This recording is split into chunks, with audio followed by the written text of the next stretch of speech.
For some, it may mean nothing, but for those who have fallen, that single step may seem like a cliff. The reminder was that to help someone who had fallen, just one word was enough. With that, he calls out to Lee Semin as energy flows from his eye. He states that the boy was not a coward, acknowledging his courage and determination to face challenges. And those words changed everything, bringing a new perspective and hope to the young man on his journey. Since the appearance of monsters that wiped out humanity, the world had been divided between raiders and non-raiders. The raider management building is shown with its huge windows. Sitting on a bench, Semin is called by the receptionist, feeling his heart race with anticipation. Nervously, he decides there was no way to run from it, knowing it was time to face the situation. To become a raider, one must undergo the awakening judgment that searches for one's aura and then take a qualification exam. The protagonist descends by elevator, feeling his anxiety grow with each floor. He looks at the lab, observing the instruments laid out in the room. The doctor skips the explanations since the boy had undergone that procedure many times and was familiar with it. She also explains that next year he would be there for the military, preparing for what was to come. Concerned about the boy's condition, she asks if he needs counseling, offering support. It would not be possible to continue as things were since the circumstances demanded an urgent change. The boy replies that he just wanted to take the test and leave, showing his sadness. He enters the giant machine, feeling a mix of anxiety and anticipation for what was to come. The result of his test is 103, the same as previous years. Upon seeing that number, he feels saddened that it never changes, not even by the slightest amount. The doctor hands him a paper and asks him to sign it, explaining the importance of the document. There was a time when he believed it would be possible to reach his goals, dreaming of a better future. The protagonist thanks her and exits the machine, realizing how harsh reality was on him and his expectations. The clouds part across the blue sky, revealing a sunny and promising day. The boy calmly opens the door, feeling the familiarity of the environment around him. And he enters his messy apartment with scattered objects that reflect his hectic routine. He opens his computer, assuming the game rewards would have been good and satisfying. But he is surprised to see something different, something that completely changes his expectations and plans. It was a message about a qualification requirement that had been confirmed. It was a website with countless pieces of government information, but he wasn't sure how to use it. He started fiddling with the computer, searching for more information. Suddenly, he realized what it was about, understanding the importance of the information he had found. Tony wanted to learn more about that mysterious site, intrigued by the contents and their implications. In his chair, he read all the posted texts, absorbing every detail and trying to uncover the hidden secrets. He wanted to unravel all the mysteries behind that webpage on the computer. He decided to check the day's news, curious to know what was happening in the world. He is shocked to read something about the raider An Sumjin, who had received the platinum mark. All those comments praised the man, exalting his achievements and impressive skills on the battlefield. But the boy was angry, thinking it was a cruel and unfair joke, because he used to see that face every day, the one that mistreated him without mercy or compassion. He hated the fact that that bastard had become a renowned raider, feeling betrayed and frustrated by the situation. He takes down a note from the wall showing his daily exercises, trying to distract himself from the frustration. He was still very frustrated with the news he had read, feeling the rage bubbling inside him. Crumpling the paper, he showed his anger, making it clear how much that situation bothered him. He opened the computer again, determined to find a way to deal with his frustrations. The protagonist knew he was a loser for dropping out of school, thinking he would become a raider. The qualification message appears again, but he doesn't understand what it means. It seemed like the entry of a new member. He starts a conversation with someone named Kim Bonghak. Looking a bit more, he sees other messages and doubts that really was a sorcerer. Unaware, a force begins to appear in his room. A hole starts to form, but he doesn't care, sending messages for his computer partner to find him. Looking back, he realizes the enormous force that awaited him. A voice calls out to him, asking if he was really the unemployed bum Lee Semin. The boy is frightened by what was in front of him, feeling a chill down his spine. The rift reveals another world completely different, full of colors and unknown shapes. The woman touches the water with her feet, exploring the liquid surface and feeling the vibrant energy. Curious, she states that she came precisely to meet the boy, revealing her intention directly. She crosses the portal and now enters Semin's world, defying the rules of reality. In disbelief, the boy lets out a surprised scream at the woman's unexpected and mysterious appearance. But the sorceress casts something at him, enveloping him in magical energy that alters his perception of the situation. He tries to resist but lets it slip, while the tension in the air increases between the two. She is extremely powerful with the help of her staff and asks him not to get so agitated. The air seems to leave his lungs, making it hard to breathe and increasing his desperation. The woman realizes he is very weak, assessing his condition and the need to help him. And she doesn't understand how he managed to connect to the transcendent network since his abilities were so simple. Held by the woman, the boy finds no way out, feeling the pressure of the situation increase every moment. Curious, she wants to know his identity, but he would only speak if she let him go first, determined to protect his privacy. Without thinking twice, she unties him, deciding the information was more important than caution. And he falls with his full weight to the floor, feeling the impact and sudden freedom. The girl introduces herself as Ayana, smiling as she observes his reaction and the situation around them. And she asks if he was lying about being a raider. Stammering, the boy says he's not a full raider yet, but he would become one. He explains that in his world, not everyone had enough aura to become raiders and hunt beasts. Interested, she asks him to show his aura. He brings his hands together and begins to demonstrate his powers, concentrating all of his energy into a single point. But his energy is still extremely weak, unable to sustain itself for long under the pressure. The light that emanates from his hands flickers, reflecting his inner struggle and lack of strength. The woman can't believe that was all, surprised by the weakness of the power demonstration. But the boy seems extremely confident, determined to show he still has something to offer. Laughing, She asks if this is some kind of joke, finding the situation somewhat comical. Everything in the apartment starts to move as if an invisible energy were awakening and coming to life. The clothes on the drying rack are swayed by an intense wind, creating a spectacle of movement around them. The powerful Ayana reveals her aura, emanating a vibrant energy that lights up the room around her. And the boy is extremely impressed by her power, admiring the strength she displays effortlessly. In her essence, she could be a monster, leaving a disturbing doubt in his mind. The woman continues glowing as she calls out to the boy. Afraid, he begs for his life, feeling the pressure of the situation and the imminent threat. Someone knocks at the door, asking if the boy from room 203 was okay, interrupting the tense moment. The noise sounded like an earthquake, making the walls shake and increasing the anxiety in the room. The woman stops using her powers, realizing that the situation was becoming more complicated than she expected. And she realizes she used her saved points on a loser, reflecting on her choices and what they meant. Nervous, she wants to know how someone like him managed to access the Transcendent Network, but the boy has no explanations. He just opened his computer and saw all of that in front of him, surprised by the situation. Looking at the equipment, she demands that he keep explaining, her curiosity growing with each moment. Finally, she asks him to talk about himself while observing his feelings and reactions closely. Laughing, the boy said he had nothing special, trying to divert attention from his reality. The woman notices that the boy lives miserably, noticing the signs of his daily struggle and loneliness. And he seems extremely pathetic, making her question her choices and his future. Her gaze remains fixed on her reflections. Those words of indifference were filled with comfort. So he began to tell this story about being a lucky orphan not accepted by his current parents. He was evaluated as an awakened individual during his school years, but severe bullying led him to give up. So he ended up with his current life, tired of his numbers never changing for 6 long years. With that, the girl realizes that his story was very boring, lacking emotion or interest. And she needed to leave, feeling she had wasted time on a conversation that didn't captivate her. She exits through the portal, saying he shouldn't mess with the Transcendent Network anymore or he might end up dead. Before disappearing, she gave one last reminder, engraving her words in the boy's mind. Looking into his eyes, she stated that the world was inherently unfair, truth he needed to accept. But even so, he should go out and do something, since he was human and should live. Finally, the protagonist asks if they could meet again, hoping for a positive answer. But she doesn't respond, she only gives an enigmatic smile and tells him to transcend, leaving him intrigued. What it meant to stand side by side with them, an idea that both fascinates and frightens him at the same time. Looking at something in his hand, he wonders if he too could become a transcendent, wanting to understand more about it. He writes an apology letter expressing his feelings and the need to redeem himself for his actions. Determined, he writes to the brothers and sisters of the Transcendent Network. He types that Lee Semin, the unemployed bum, was about to explode his mind with intense thoughts. Since then, watching the Transcendent Network had become part of his daily routine. He saw a new photo of the famous Black Lion, who was born the son of a slave from a noble family, and became a mercenary after the loss of his mother, turning into the strongest warrior on the continent by defeating the nobility. The man had posted a family photo from his last trip, full of happy memories. Soon after, he saw something about Persian Hyung Nim, who possessed the Persian demon sword, a legendary weapon. He was the #1 sword master on the continent, known for his unmatched skills and fame. The boy chatted with the character, who was asking for tips about a girl, seeking advice on how to approach her. The boy's pastime was that Transcendent Network. The tip was to get closer to a girl's heart through her emotions, even using a pickup line. He gasped where her wings were, referring to the girl's angelic appearance. And if she smiled, he could say his heart would explode because of her smile. He gave tip after tip to his online friend. Hyung Nim thanked him for the advice and said that if all went well, he would stop by to visit his companion. When Semin read that message, he became extremely worried, feeling a chill down his spine. Since he wasn't supposed to be interacting with transcendent beings, he knew it could bring serious consequences. He remembered that they kept their promises, never turning their backs after making a commitment. Unlike them, the boy's routine was totally boring, with no excitement or challenges to motivate him. And he had to admit something to himself, acknowledging his limitations and the reality of his life. Since someone like him could never be a raider,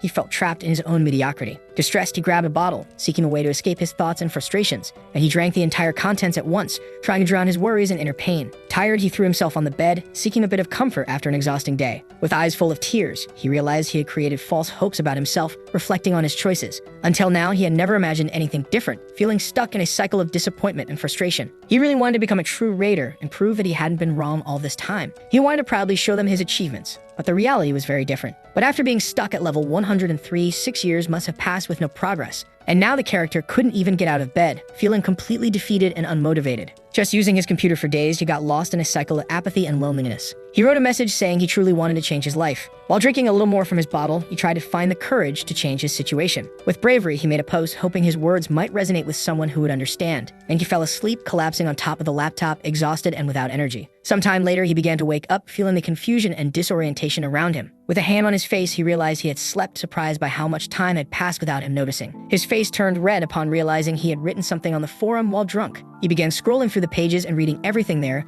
absorbing each word and feeling. Countless messages of support were sent to him, filling him with unexpected hope and motivation. The boy became extremely thoughtful, pondering his choices and the impact he had on those around him. While a light appeared in his room, he felt a shift in the atmosphere, as if something was about to happen. Without realizing it, the figure was already behind him while he was still happy with the messages he had received. A voice asked if that was the unemployed bum, sounding authoritarian and full of disdain. Afraid, the boy didn't move, paralyzed by the tension and the uncertainty of what would come next. Trembling for his life, he recognized who it was just by hearing the familiar and threatening voice. The transcendent member touches his back, causing a wave of energy to surge through his body. Suddenly, he jumps out of his chair, surprised and frightened, feeling adrenaline take over him. His body is radiated by an intense energy pulsing, the force he had never felt before. His veins bulged, and it looked like snakes were all over his body, sliding under his skin. He remembers a colleague telling him not to show off, a warning that echoes in his mind. The masked figure remains in his room, emanating a threatening presence that makes him uneasy. Angrily, the boy looks back, staring at the figure with determination and defying his fear. His fist begins to clench, preparing to try to defend himself. He wouldn't give up so easily, determined to fight for his dignity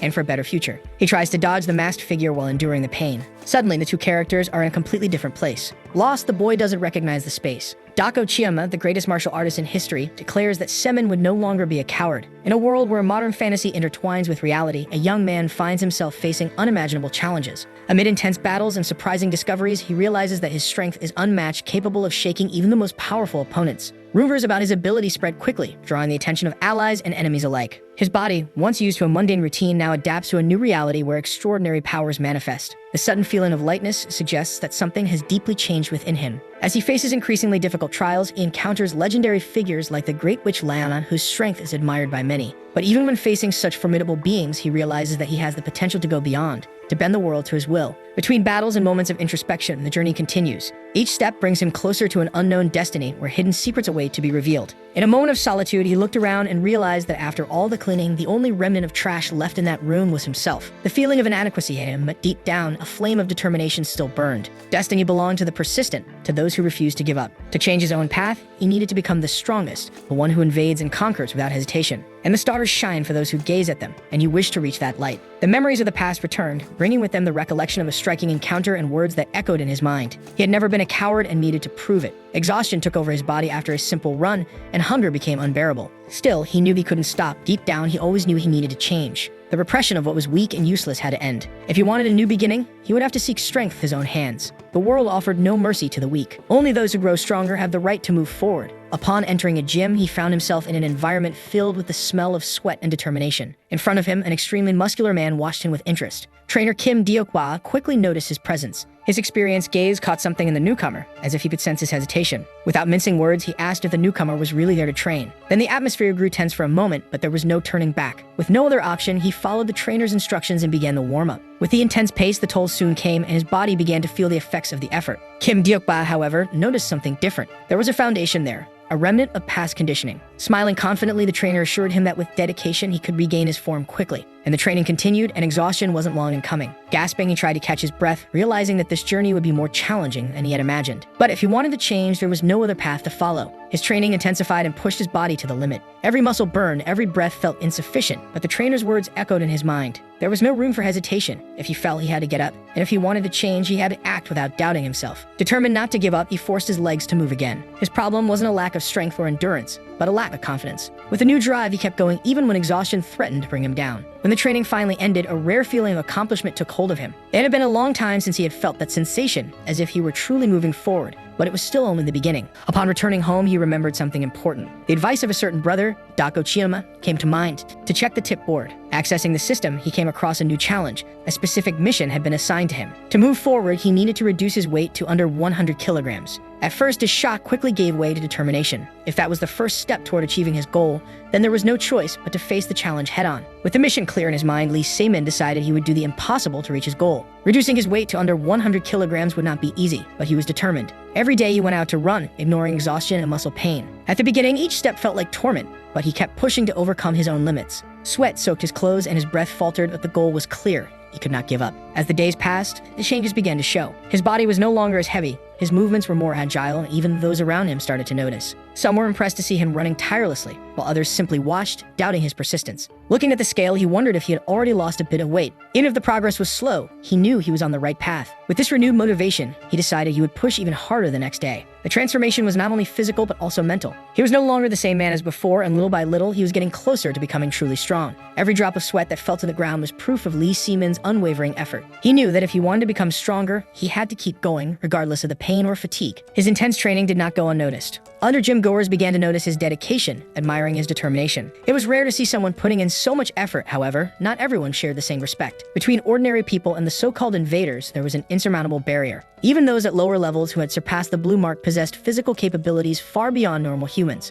For them, the world worked differently. Immense rewards and a sense of privilege that separated them from the rest of society. Despite this, Lee Seaman did not let himself be shaken. He felt the presence of these powerful people around him, but that only fueled his determination. He was not a coward. Even if he had to fight against all odds, he would keep moving forward until he achieved his goal. After weeks of hard training and unwavering determination, Lee Seaman was finally close to reaching his first goal. The moment of truth had arrived. With anticipation, he stepped on the scale, holding his breath. Then the display lit up with the numbers, 100.02 kilograms. Frustration took over him, just 0.02 kilograms above the target. For a moment, he thought of the most obvious solution. Maybe a trip to the bathroom would do it. Wasting no time, he tried again. The display now read 100.0005. He couldn't believe it. Even after all the effort, he was still a fraction away from the goal. But he would not give up. Pushing out every last drop of sweat and water from his body, the scale finally showed 99.9 kilograms. A message appeared before him confirming his success. As a reward for completing the mission, he received 100 points in the Transcendent Network. However, there was still a limitation. The tip board could only be accessed by members level 2 or higher. Even so, this was just the beginning, and he had proven to himself that he could change.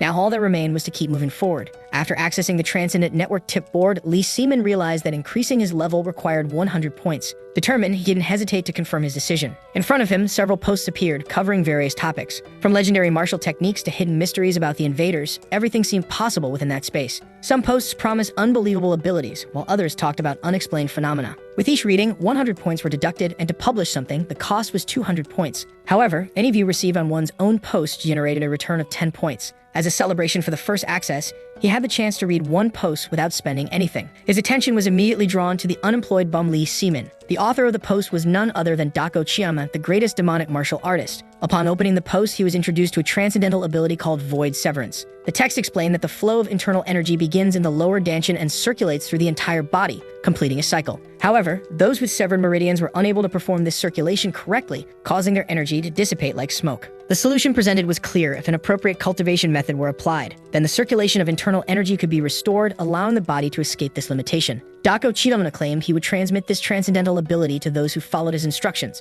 The technique was called Taijutsu Flow, and its practice promised to unlock the true potential of the body and internal energy. Until that moment, Lee Seaman had always seen aura as something to be dominated and conquered. Now he was beginning to see a new perspective on his own path. However, Dako Chiyama, the celestial demon, treated aura as if it were a life form with its own will. That had been the answer all along, a deep understanding of the nature of aura that he passed on to his followers. Sitting on a bench, the young man took a deep breath, feeling the weight of training. The blue glow flowed through his hands as he focused, guiding the energy through his body. He told himself that he needed to break through his internal blockages. With a crack, the aura expanded, breaking through an invisible barrier. The pressure around him fluctuated, and he let out a sigh while looking up at the sky. There was still a long way to go, but that was a step forward. The technique taught by Dako Chiyama required absolute concentration, and the aura was meant to flow naturally, spreading like roots and adapting to the environment like water. The training demanded discipline, requiring patience and control. Elsewhere, the Taesung Private Raid Training Academy remained in full activity. The heat of simulated battles and intense exercises filled the environment where rising warriors sought to improve their skills. Inside the building, a student approached his superior, bringing a report. Someone was waiting to see him. The leader's watchful gaze lifted, pondering the visitor's identity before making a decision. It was Lee Seaman, his former student, and a long time had passed since their last encounter. Wang Zhonghoon watched with surprise and satisfaction the presence of Lee Seaman, who now stood before him. He recognized him immediately, as well as the pride in the young man's progress. The journey to that point had been arduous, but the effort had been rewarded. Regardless of whether he had become a raider or not, the achievement was undeniable. The atmosphere filled with a sense of camaraderie, and the idea of a celebration seemed fitting. However, Lee Seaman was not there for that. Huang Zhonghoon realized there was a more serious reason behind the visit. The The young man's determined gaze revealed his true intent. He needed an evaluation. His aura, which once seemed like an obstacle, now needed to be examined carefully. His master accepted the request and instructed his students to continue self-training while he stepped away. The examination began. The aura measurement was conducted with precision, revealing a surprising result. The curse that had once limited him had been removed. The progress he had made in just 1 month was impressive. Circulating his aura using the supreme method had been the key to overcoming that barrier. The question naturally arose: how had he accomplished such a feat? The answer, however, held no great secrets. He had simply followed the advice of someone he had met by chance, testing whether it would work. A simple act of trying opened the path to something extraordinary. Won Jong-hoon displayed enthusiasm at Lee Se-min's evolution. Fascinated by the young man's progress, he saw an opportunity to test him even further. He proposed a sparring match, something that could benefit not only Se-min, but also another student at the academy. There was one particularly arrogant student who relied solely on the raw power of his aura. To the master, that duel would serve as a valuable lesson, a way to show him the limitations of his approach. Moreover, he was certain that Lee Se-min would have no trouble handling him. Faced with the proposal, Se-min hesitated for a moment, pondering the situation. He asked what the opponent's aura level was and received the answer, approximately 1,000. That surprised him. The master was really putting someone who had barely reached that level up against him. Doubt settled in, but at the same time, curiosity was awakened. Soon the opponent introduced himself. Jin Se, confident and unconcerned, stared at Se-min with a sharp gaze. The greeting between the two was brief. Without ceremony, the fight was about to begin. The rules were simple: hand-to-hand combat with no weapons. The match began, and Jin Se, inflated by his confidence, charged in without hesitation. His plan was clear: to defeat his opponent using only his aura. But in the heat of the battle, the first attack failed. Still pressing forward against the protagonist, he claimed that this was the end for him. But in the blink of an eye, Lee Se-min trapped the boy's legs, slamming him hard to the ground and then performing a grappling technique. Raiders, for the most part, did not usually dedicate significant time to training in martial arts. And the reason was simple: situations where those skills were useful were rare. Their battles most often occurred against non-humanoid monsters, where hand-to-hand combat techniques lost relevance in the face of efficient aura usage and powerful weapons. However, at that moment, the situation was different. There, inside the academy, the fight was not against an irrational creature, but between two human combatants. In this context, technique and strategy made all the difference. The combat began with intensity, but it quickly became evident who dominated the fight. Lee Se-min moved with fluidity and precision, anticipating each of Jin Se's attacks and responding efficiently. His opponent, used to relying solely on his aura, found himself in trouble. Strikes were thrown, but only hit air. Desperate attempts to land a blow on Se-min resulted in ineffective movements, while he remained one step ahead. The advantage was clear. Lee Se-min controlled the pace of the combat without giving his opponent any chance to recover. And that fight seemed to have only one possible outcome. Lee Se-min's victory over Jin Se was undeniable, but Master Won Jong-hoon maintained a calm demeanor. He knew that the result was not only due to Se-min's natural talent, but also the relentless dedication the young man had shown over time. While Jin Se blindly trusted in his aura, Se-min had shaped his body and mind through hard and continuous training.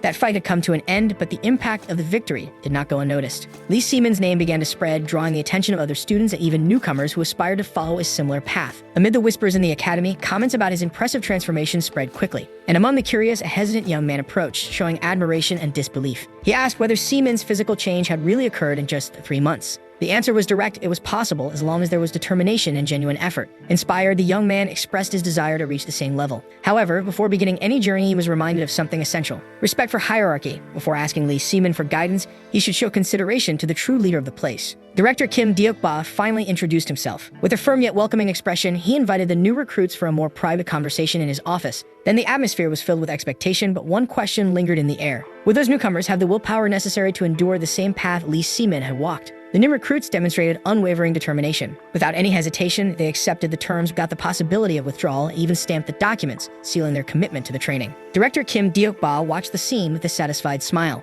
Youthful determination was always admirable, but the real question was whether they could sustain that drive as they faced real challenges. Meanwhile, the training intensified. The beginning of the martial arts technique Xing Yi Quan marked a new phase for the students. From the very first day, the physical demands already proved overwhelming. The effort was relentless, and some were already showing signs of exhaustion. Among the watchful eyes of the academy, some veterans observed the newcomers with curiosity and skepticism. Comments arose among them, questioning the presence of a new member. For some, that newcomer had the demeanor of an invader, and for others, he simply seemed like an experienced outsider, someone who had already walked a longer path than they had. The environment was full of expectations, and each new step indicated that the training had only just begun. In recent days, Lee Se-min began to notice strange glances following him whenever he went to the academy. The feeling of being watched bothered him, but he couldn't understand why. Among the familiar faces, one specific look stood out. A thin and seemingly reserved newcomer seemed to observe him frequently. Se-min felt uncomfortable with the situation, unsure how to interpret that sudden attention. When the approach finally happened, it came unexpectedly. The young man introduced himself with some hesitation, but soon revealed his intention. He suspected Lee Se-min's true identity. The question caught Seaman off guard. The newcomer wanted to know if he was a raider. For a moment, Seaman worried that his identity might have been compromised, but he quickly realized that the tone of the conversation wasn't hostile. With a relieved sigh, he confirmed that although he wasn't yet an official raider, he was preparing for the test that would happen in a month. Then the young man made a revelation of his own. He too was an awakened. However, unlike Seaman, his parents forbade him from following the path of a raider until he became an adult. Even so, he wanted to strengthen his abilities, seeking a middle ground between studies and training. Seaman understood the situation. Becoming a raider required more than just talent and aura. It demanded intense commitment and countless hours of dedication. But the boy in front of him didn't seem willing to give up. When asked about his motivation, he answered without hesitation. To him, being a raider was simply amazing. The profession was the most desired among students in Korea, and nothing seemed more exciting than becoming one. Curious, Seaman asked if he could already manipulate aura. The young man confirmed, though with some uncertainty. Seaman then challenged him to demonstrate it. The test would happen right there and then. Seaman watched closely as the young man demonstrated his ability with aura. Though a beginner, he seemed to have a solid foundation, mentioning he had learned from a beginner's course taught by the renowned raider An Sumjin. Seaman nodded, encouraging him to keep practicing. Aura control was one of the most important fundamentals for a raider, and the young man showed great enthusiasm for improving his skills. The exchange between the two strengthened his sense of camaraderie. The newcomer recognized Seaman as someone on the same path, someone who shared the same ambition. He said they would meet at the top as true talents of the future. Seaman smiled at the boy's confidence and responded with the same determination. That encounter rekindled his own competitive spirit. If the newcomers were training so hard, he couldn't afford to relax. Determined to push himself further, Seaman focused on the fundamentals of aura manipulation, reviewing the basic teachings with seriousness. At the same time, the raider qualification test was approaching quickly. Seaman began to search for information about the exam, accessing bulletin boards and historical records. The deepened test, considered the most challenging phase of qualification, was shrouded in mystery. Every year, the format of the test changed unpredictably, with no one knowing in advance what the challenge would be. He knew the only way to be ready for anything was to further strengthen his skills. With that in mind, he intensified his training, determined to face any obstacle that came his way. Seaman continued his intense preparation for the raider qualification exam, aware that even those who passed the earlier stages often failed the final deepened test. The exam was unpredictable and sparked discussions among candidates and experts. Many questioned the usefulness of certain challenges, arguing that being a raider should be about fighting and eliminating monsters. While researching the test, Seaman came across ads promising predictions of practical questions, even suggesting contacts within the association. He dismissed the idea of buying information, believing only those insecure in their own abilities resorted to such methods. During his routine, he was approached by Kim Seonha, an employee in the company that was also investing in a promising rookie. The conversation took an unexpected turn when Seonha proposed a bet between her rookie and Seaman to see who would perform better on the exam. Seaman accepted without hesitation, seeing the opportunity as yet another reason to give his all. Even more determined, he promised himself that he would make his name echo among the raiders. His training and dedication would take him to the top, without shortcuts or unfair advantages. Seaman entered the qualification exam room determined to give his best. He knew this year's test would be difficult, but that didn't intimidate him. Even before the test began, he noticed the presence of someone familiar in the room. Another candidate who seemed to know him also showed a strong desire to overcome, refusing to be left behind. Seaman kept his focus, remembering all the effort he had put in up to that moment. The first exam was written and required deep knowledge about monsters, combat strategies, and risk situations. Some questions included ancient texts and complex calculations, while others demanded quick interpretation of battle scenarios. Carefully analyzed each question, recalling what he had studied and applying logical reasoning. He felt that despite the difficulty, all of his preparation had been worth it. It wasn't enough to have strength, intelligence, and knowledge were equally essential to becoming a true raider. The written exam came to an end, and Seaman put down his pen, feeling the tension dissipate. He looked around and saw that many candidates were exhausted, some still mentally reviewing their answers. Then the bell echoed through the room, marking the official end of the test, and the exam proctor announced the end of the time and instructed everyone to stop writing. However, 3 candidates continued to move, trying to add something to their sheets. The proctor warned them, but the decision had already been made. The 3 were immediately disqualified. Shock filled the room. That moment served as a reminder that in the world of raiders, following the rules was not a choice, but a necessity for survival. The explanation was direct and firm. Following the rules was essential because any carelessness could put the entire team at risk. The candidates remained silent, absorbing the lesson. With one last warning, the examiner wished everyone good luck. Seaman took a deep breath. The written exam was just the first obstacle, but the real challenge was yet to come, the depth test. And the weight of the exam still hung over Seaman as he tried to calm himself. The exam had been difficult, but he believed he had done well enough to pass. Now the next challenge would be the aura measurement. The minimum requirement for a qualified raider was 5,000, and the last time he checked, his level was at 5,100. He knew he was on the edge, but couldn't let insecurity take over. As he tried to focus, he noticed movement around him. Some candidates were using aura inside the waiting room, showing confidence or maybe trying to intimidate others. Seaman felt the pressure increase, and his thoughts started to become chaotic. To dispel the nervousness, he tried to recall the teachings of the celestial demon Dako Chima, the harmony between yin and yang, the principles of origin, prosperity, and integrity. He took a deep breath, seeking balance. At that moment, flashes from the past invaded his mind. He remembered the time he declared his desire to become a raider. His adoptive parents had never doubted him, always supporting him without hesitation. That thought brought a new breath, renewing his determination. Lost in his own concentration, he was abruptly interrupted by the teacher calling his attention. Cultivating aura in a safe place was essential, and he had completely forgotten about his surroundings. Recognizing his mistake, he quickly apologized. Lee Semin listened attentively while the other raiders spoke about his experiences. He understood that despite the principles and rules, there were times when survival came before any teaching. The veteran mentioned how he had to cultivate aura in forests infested with monsters and how he never had a moment of rest since entering the raider life. Each battle was dangerous, but one in particular was engraved in his memory: the subjugation of the gate. Lee was immediately interested. The raider said that beyond the gate, he encountered countless strange beings, but one of them was particularly terrifying: the Black Castle. That monster, despite being listed in the Monster Encyclopedia, was never officially recorded because no one had managed to kill it. He described how he attacked the creature several times without it even retreating, slowly approaching him. The fear was still evident in his voice. Semin was about to ask for more details when he was interrupted by the announcement of the end of the aura measurement. His heart raced as he realized he needed to hurry. Then the site manager appeared and, realizing the urgency, promptly offered to guide him to the first floor. Semin thanked him and quickly headed to the measurement, knowing it would be a decisive moment in his life. The scene grew tense with the unexpected announcement of an aura over 30,000. Everyone around was surprised, and the environment quickly filled with murmurs and speculation. It was a girl with a confident gaze who entered the place, but the others had not yet noticed her presence there. And the aura was so high that it shocked everyone. It was a level rarely seen among exam candidates. The news spread quickly, and even the previously calm managers seemed surprised by the information. Now the situation became more competitive and intense. Who was this person with such strength, and what would it mean for the other candidates? Like Lee Semin, who was about to measure his own aura. The tension rose and everyone was on alert, knowing that someone with such powerful aura could change the course of the competition. Our protagonist walked through the corridors while shouting the outrageous value to be reached: 30,000. While professionals usually achieve around 20,000. He questioned what kind of child she was while his colleague told him she was called Bang You Bai and added that she was supposedly amazing. After hearing that name, he began to wonder mentally if this someone was just a girl, while the others lamented. Our hero started remembering the redhead while getting irritated, not wanting to believe it could be her. He asked his colleague if there were any disqualified candidates in that place, but his colleague said it was impossible to score less than 5,000 points. The protagonist gave a nervous chuckle while confirming what his colleague had said, adding that his score was only 5,100. The line kept moving, the candidates entering the room one by one, with our boy being the last one to be called. The doctor asked him to lie down on the machine to perform the test. He obeyed, lying down and beginning his meditation. While being scanned, he appeared very nervous, clenching his fingers tightly, until the doctor called him and added that his result was 7,180 points. The protagonist suddenly stands up as the doctor thanks him for participating. The boy starts crying with happiness for having achieved a much higher score than before,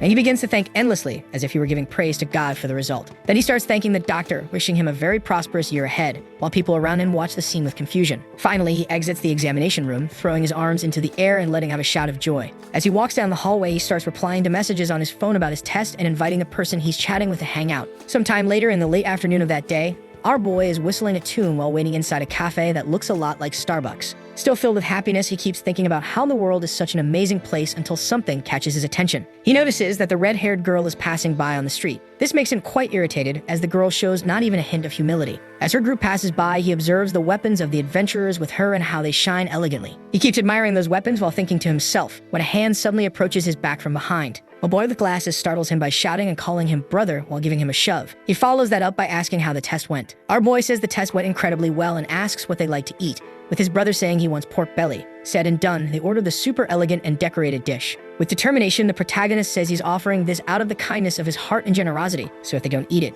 he will. As he keeps praising the appearance and taste of the food, Jay looks at the dish, mesmerized as the aroma fills the place. Finally, he asks if the protagonist wouldn't like to work in a renowned restaurant, but is interrupted by the protagonist telling him to just eat already. Our hero begins threatening his companion, telling him to be quiet and stop joking, while a boy with glasses teases him, saying this is an attempt at lobbying. Suddenly, the door opens with the bell ringing. The red-haired girl's group enters the place with everyone accompanying her. They are immediately attended to and given a table for 5 adults, while the protagonist gets extremely irritated by what just happened. The girl draws our hero's attention, greeting him and saying they're meeting again. Before he can respond, she turns to her companion Yubai and says that this was the one who said he'd chew her up. Hearing this provocation, Yubai introduces herself with a surprised expression, while our boy also introduces himself somewhat awkwardly. Semin wonders in his mind if that girl is the one with the 30,000 aura. After the introductions, the group starts to walk away, but the protagonist asks them to wait a moment as he calls out to Seonha. Because she had mentioned a bet he was supposedly involved in, but irritated, he insists he never agreed to it. Later that night, the protagonist's friends are thanking him for the meal as they walk down the street. Jimin asks who those girls were that talked to Semin earlier, adding that they were very beautiful. But the boy simply says not to judge people by their appearance. Next, he jumps on his friends and tells them to choose their friendships wisely while inviting them to karaoke for a second round. While they're walking happily, he suddenly feels something strange, a terrifying pressure that makes him lose his composure. Instantly, he looks back to see what happened, noticing cracks in the air. His friend with glasses asks what's going wrong. Our hero forcefully calls out his friends' names. Then he hugs them and pushes them, firmly telling them to run away as fast as they can. In his thoughts, he adds that he has a very bad feeling. He remembers the day when a portal opened in front of him and tells his friends that it's the same, that a portal is about to open, something his friends don't understand. Suddenly, he yells at Park, saying that a portal is about to open. A loud boom is heard as a black and red portal begins to open. This portal grows larger and larger while everyone stares in its direction. And from within the portal emerges a monster resembling a furious dragon with several red eyes in the background. Finally, Seven exclaims the name Sinkus. Hostile monster number 22, Sinkus, appears roaring while leaving everyone stunned and frozen in place. Its roar is so powerful that it begins to shatter the windows all around from the impact wave. And the terrified people start fleeing the area quickly as if their lives depended on it, and they really do. However, Seven was so stunned by the scene that his body couldn't even move. Shinha's group arrives without wasting any time, ordering everyone to evacuate and stepping in to handle the situation. Shin orders Yubai to take charge of escorting the rescue team just before the battle begins. As the fight starts, we are given an explanation of what this group is, the Iron Horse Company. This association is not among the top 3, but it is known for its small elite unit. The battle begins with Sinkus striking the group's tank with its tail, the tank blocking with his shield. Xian charges forward while slicing at the monster's tail as she runs toward it. However, before she can finish her strike, she notices something. More monsters begin to emerge from the portal. Dangerous monsters, identification number 8, Jorg. Huge, tooth-filled dogs exit the portal. They ignore the swordswoman running right past her. In desperation, the warrior yells for someone to stop the attack, but it's already too late. One of the monsters bites down on a civilian's arm, making him scream in pain while crying out for help. Our protagonist watches this from a distance, shocked and frozen. He says in his thoughts that he should take action and help the civilian, reflecting that he trained for years for a moment like this. He ends his thought by shouting internally for his body to move, but surprisingly, it's Ja who attacks the monster. With strong determination in his eyes, Park strikes the canine with a wooden plank, knocking the monster away. However, the monster only becomes more enraged and prepares to charge again. The dog lunges once more at the boy, who uses the piece of wood to defend himself while the protagonist watches in the background. In his observations, he notices that even though Jay had no training, he still fought masterfully in that battle. He finishes his thought by calling him a genius, just as Park kicks the monster. More monsters appear to attack him while the protagonist continues watching, reflecting that his friend could become a great invader. But then one of the dogs manages to reach him, biting his shoulder brutally. Park falls to the ground, his arm taken by the beast. Seeing this scene finally pushes our hero to take action, rushing toward his friend. The dog stares down the boy while holding Park's arm in its mouth. This sends Xian into total fury, screaming for her teammate while her aura seems to surge. She runs toward the monster, preparing to punch. But suddenly a spear passes by from behind her, striking the monster before it can reach her. An invader in the background asks if Xian is okay, and she confirms she is, but yells that her friend is seriously injured. Our protagonist picks up his friend in his arms, pleading for him to hang in there, and his friend quickly replies that this isn't his time yet. The rescue group quickly rushes to assist Ja. Right after, our protagonist swiftly applies a bandage to what's left of his arm. He looks at his friend with extreme concern, reflecting that he used his aura to stop the bleeding, but that the situation was far from favorable. The monsters nearby take advantage of this moment to quietly approach the boys.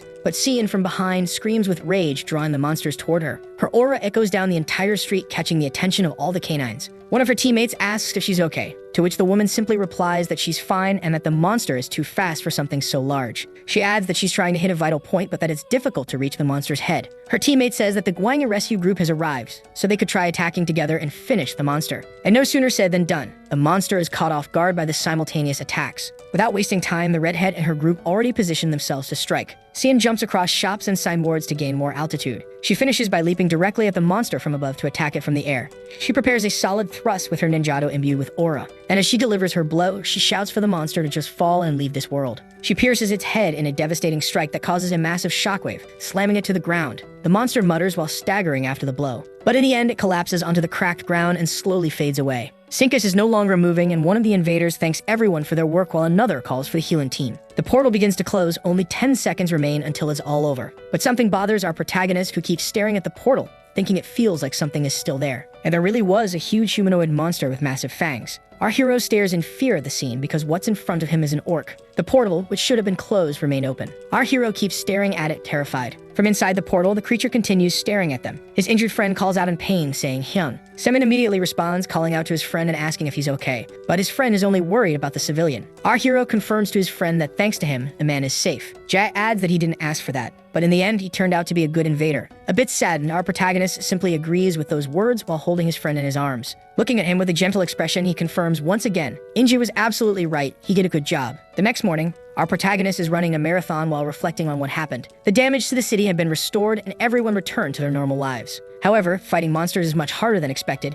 If help hadn't arrived, it would have been the end for everyone. The boy spends the entire day training, and now at night he's at the gym lifting weights. He starts to intensify his workout while remembering what happened and the damage that monster caused to his friend. A mustached man enters the gym and says it's already time to go home. The protagonist puts the weights back in place and asks what time it is now. The man simply repeats his name, Semin, while taking a deep breath and asking if he'd like to go out for a drink with him. Now another place, at a street shop. They are drinking together as the man apologizes for what happened to Gun Inja. Seven asks the man if he knew that he was an awakened, which the director confirms he already knew. Our hero continues. He says that even though he was awakened, at that moment when he should have acted, he just stood there. And he gowns another shot while the director just listens silently. Our protagonist goes on to say that because of his hesitation, his friend ended up in that condition. In the end, he asks the director if it's okay for someone like him to become an invader. The boy looks down, ashamed, while the man just watches him in silence. To break the ice, the director says he used to be a boxer before opening the gym, which surprises the boy. The man gets a little annoyed and tells him not to look at him like that. When he was younger, he was really strong and fast. Semin says the director must have been a great fighter. The mustached man laughs loudly and says he wasn't joking. But the fact that he wasn't joking, that was the real problem. He begins recalling his past, saying he had a rival who was like a brother to him. But that rival fell and never got up again after a fight they had. After that event, he was never able to step into a ring again. Finishing his story, he asks the protagonist if he knows why he's telling him all this.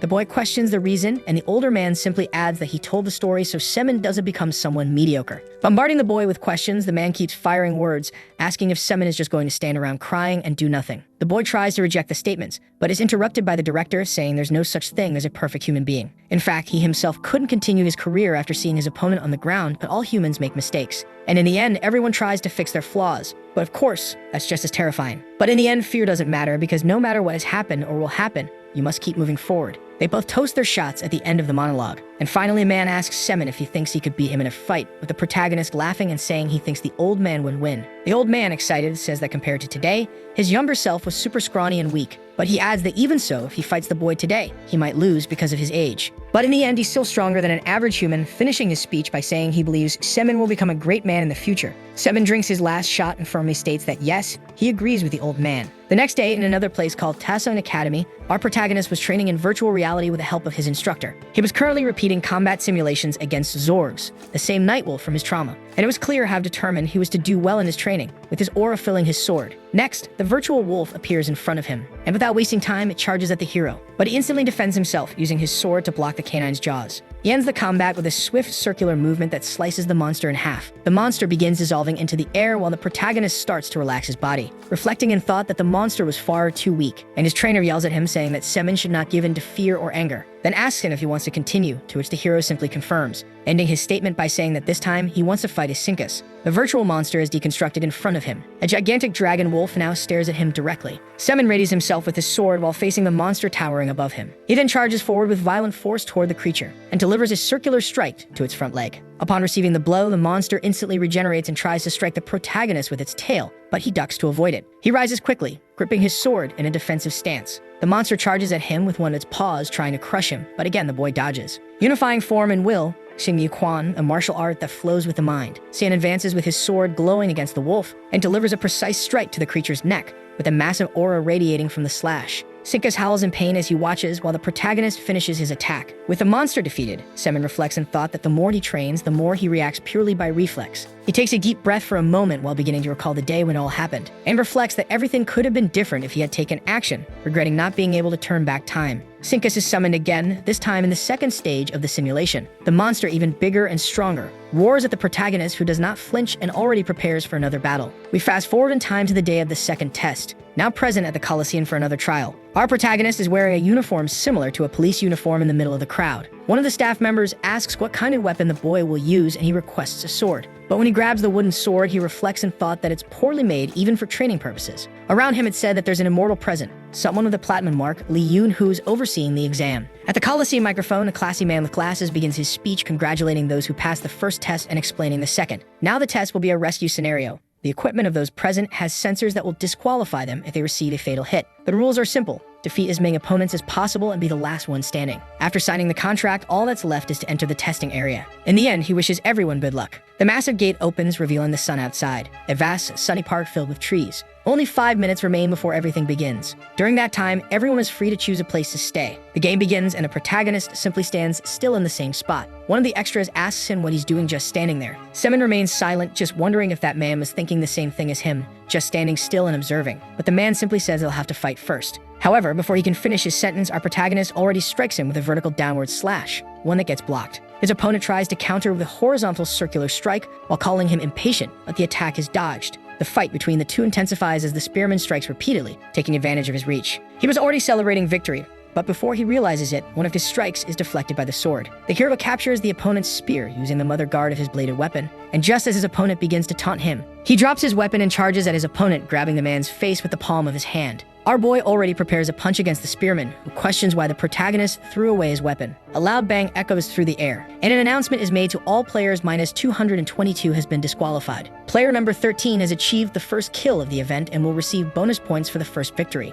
Sim picks up his sword again and begins walking through the area. Meanwhile, the evaluators are watching everything through the cameras, commenting on the first kill. Upon hearing that player 222 is defeated, a member of the hosting company is surprised by the news. He reflects in disbelief, wondering how someone could have defeated that specific player. Another man present from the Renegades faction says he heard about a new member in the Iron Horse this year. Yet another in the viewing booth from the Infinite Society says he heard about someone with an aura over 30,000. Semin is also there and says that person is very enthusiastic. Reflecting further, she thinks he seems very optimistic, and that she believes he's someone she can trust. Several fighters fall one after another. Fighters 185, 89, and 77 all fall around someone with long hair. Player 172, 3 consecutive kills. This player is Yubai. The greatest martial artist of all time, the celestial demon Dako Chiyama, once said that fighting using your aura means subjugating your enemy's entire universe to your favor, fighting monsters on a completely different level than hunting animals with firearms. Because in battles against monsters, you must stab through your own life and your own world. That's what it means to battle between invaders. With a single blow, the protagonist sends both players flying with extreme ease. Player number 156 and player number 66 are now out of combat.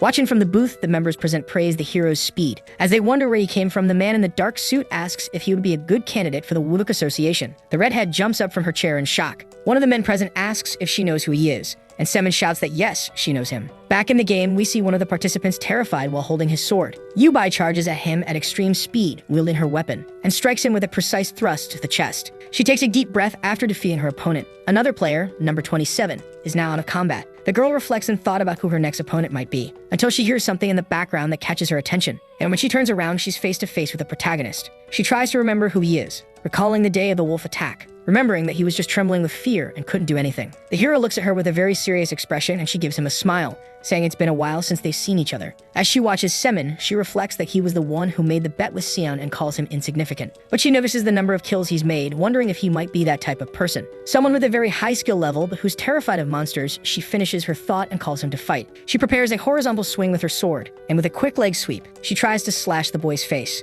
Semin is surprised by such speed and reflects that apparently it wasn't just the girl's aura that had great value. With steps similar to a dance, she spins and prepares another strike against the hero, who raises his sword to defend himself. The blow makes a loud noise and sends Semin flying backward. Without wasting time, he kicks the protagonist, who blocks it with his arms. A few seconds pass as both fighters stare each other down. The girl begins to reflect on the events of the fight. Even after being kicked, Semin countered her with his sword while defending himself, and Yu reflects that his skills surpass hers. The woman touches her injured chin with her thumb while showing a faint smile. She begins untying her hair while reflecting that seeing people like him makes her feel very uneasy. When she finishes untying her hair, Yubai's aura looks like it's about to explode, and the protagonist watches in awe. That woman had the aura of a monster. Then we're taken to an explanation about the sword of Fukma, which means to subjugate. This causes someone or something to yield to it. But at the same time, that sword contains a demon. The one who wields it may become corrupted and submit to it. The girl calmly prepares her next attack. Meanwhile, the hero reflects that hers is an extraordinary aura, and he has no idea how someone can emit such power like a monster. But as he stares at her, he reflects that yes,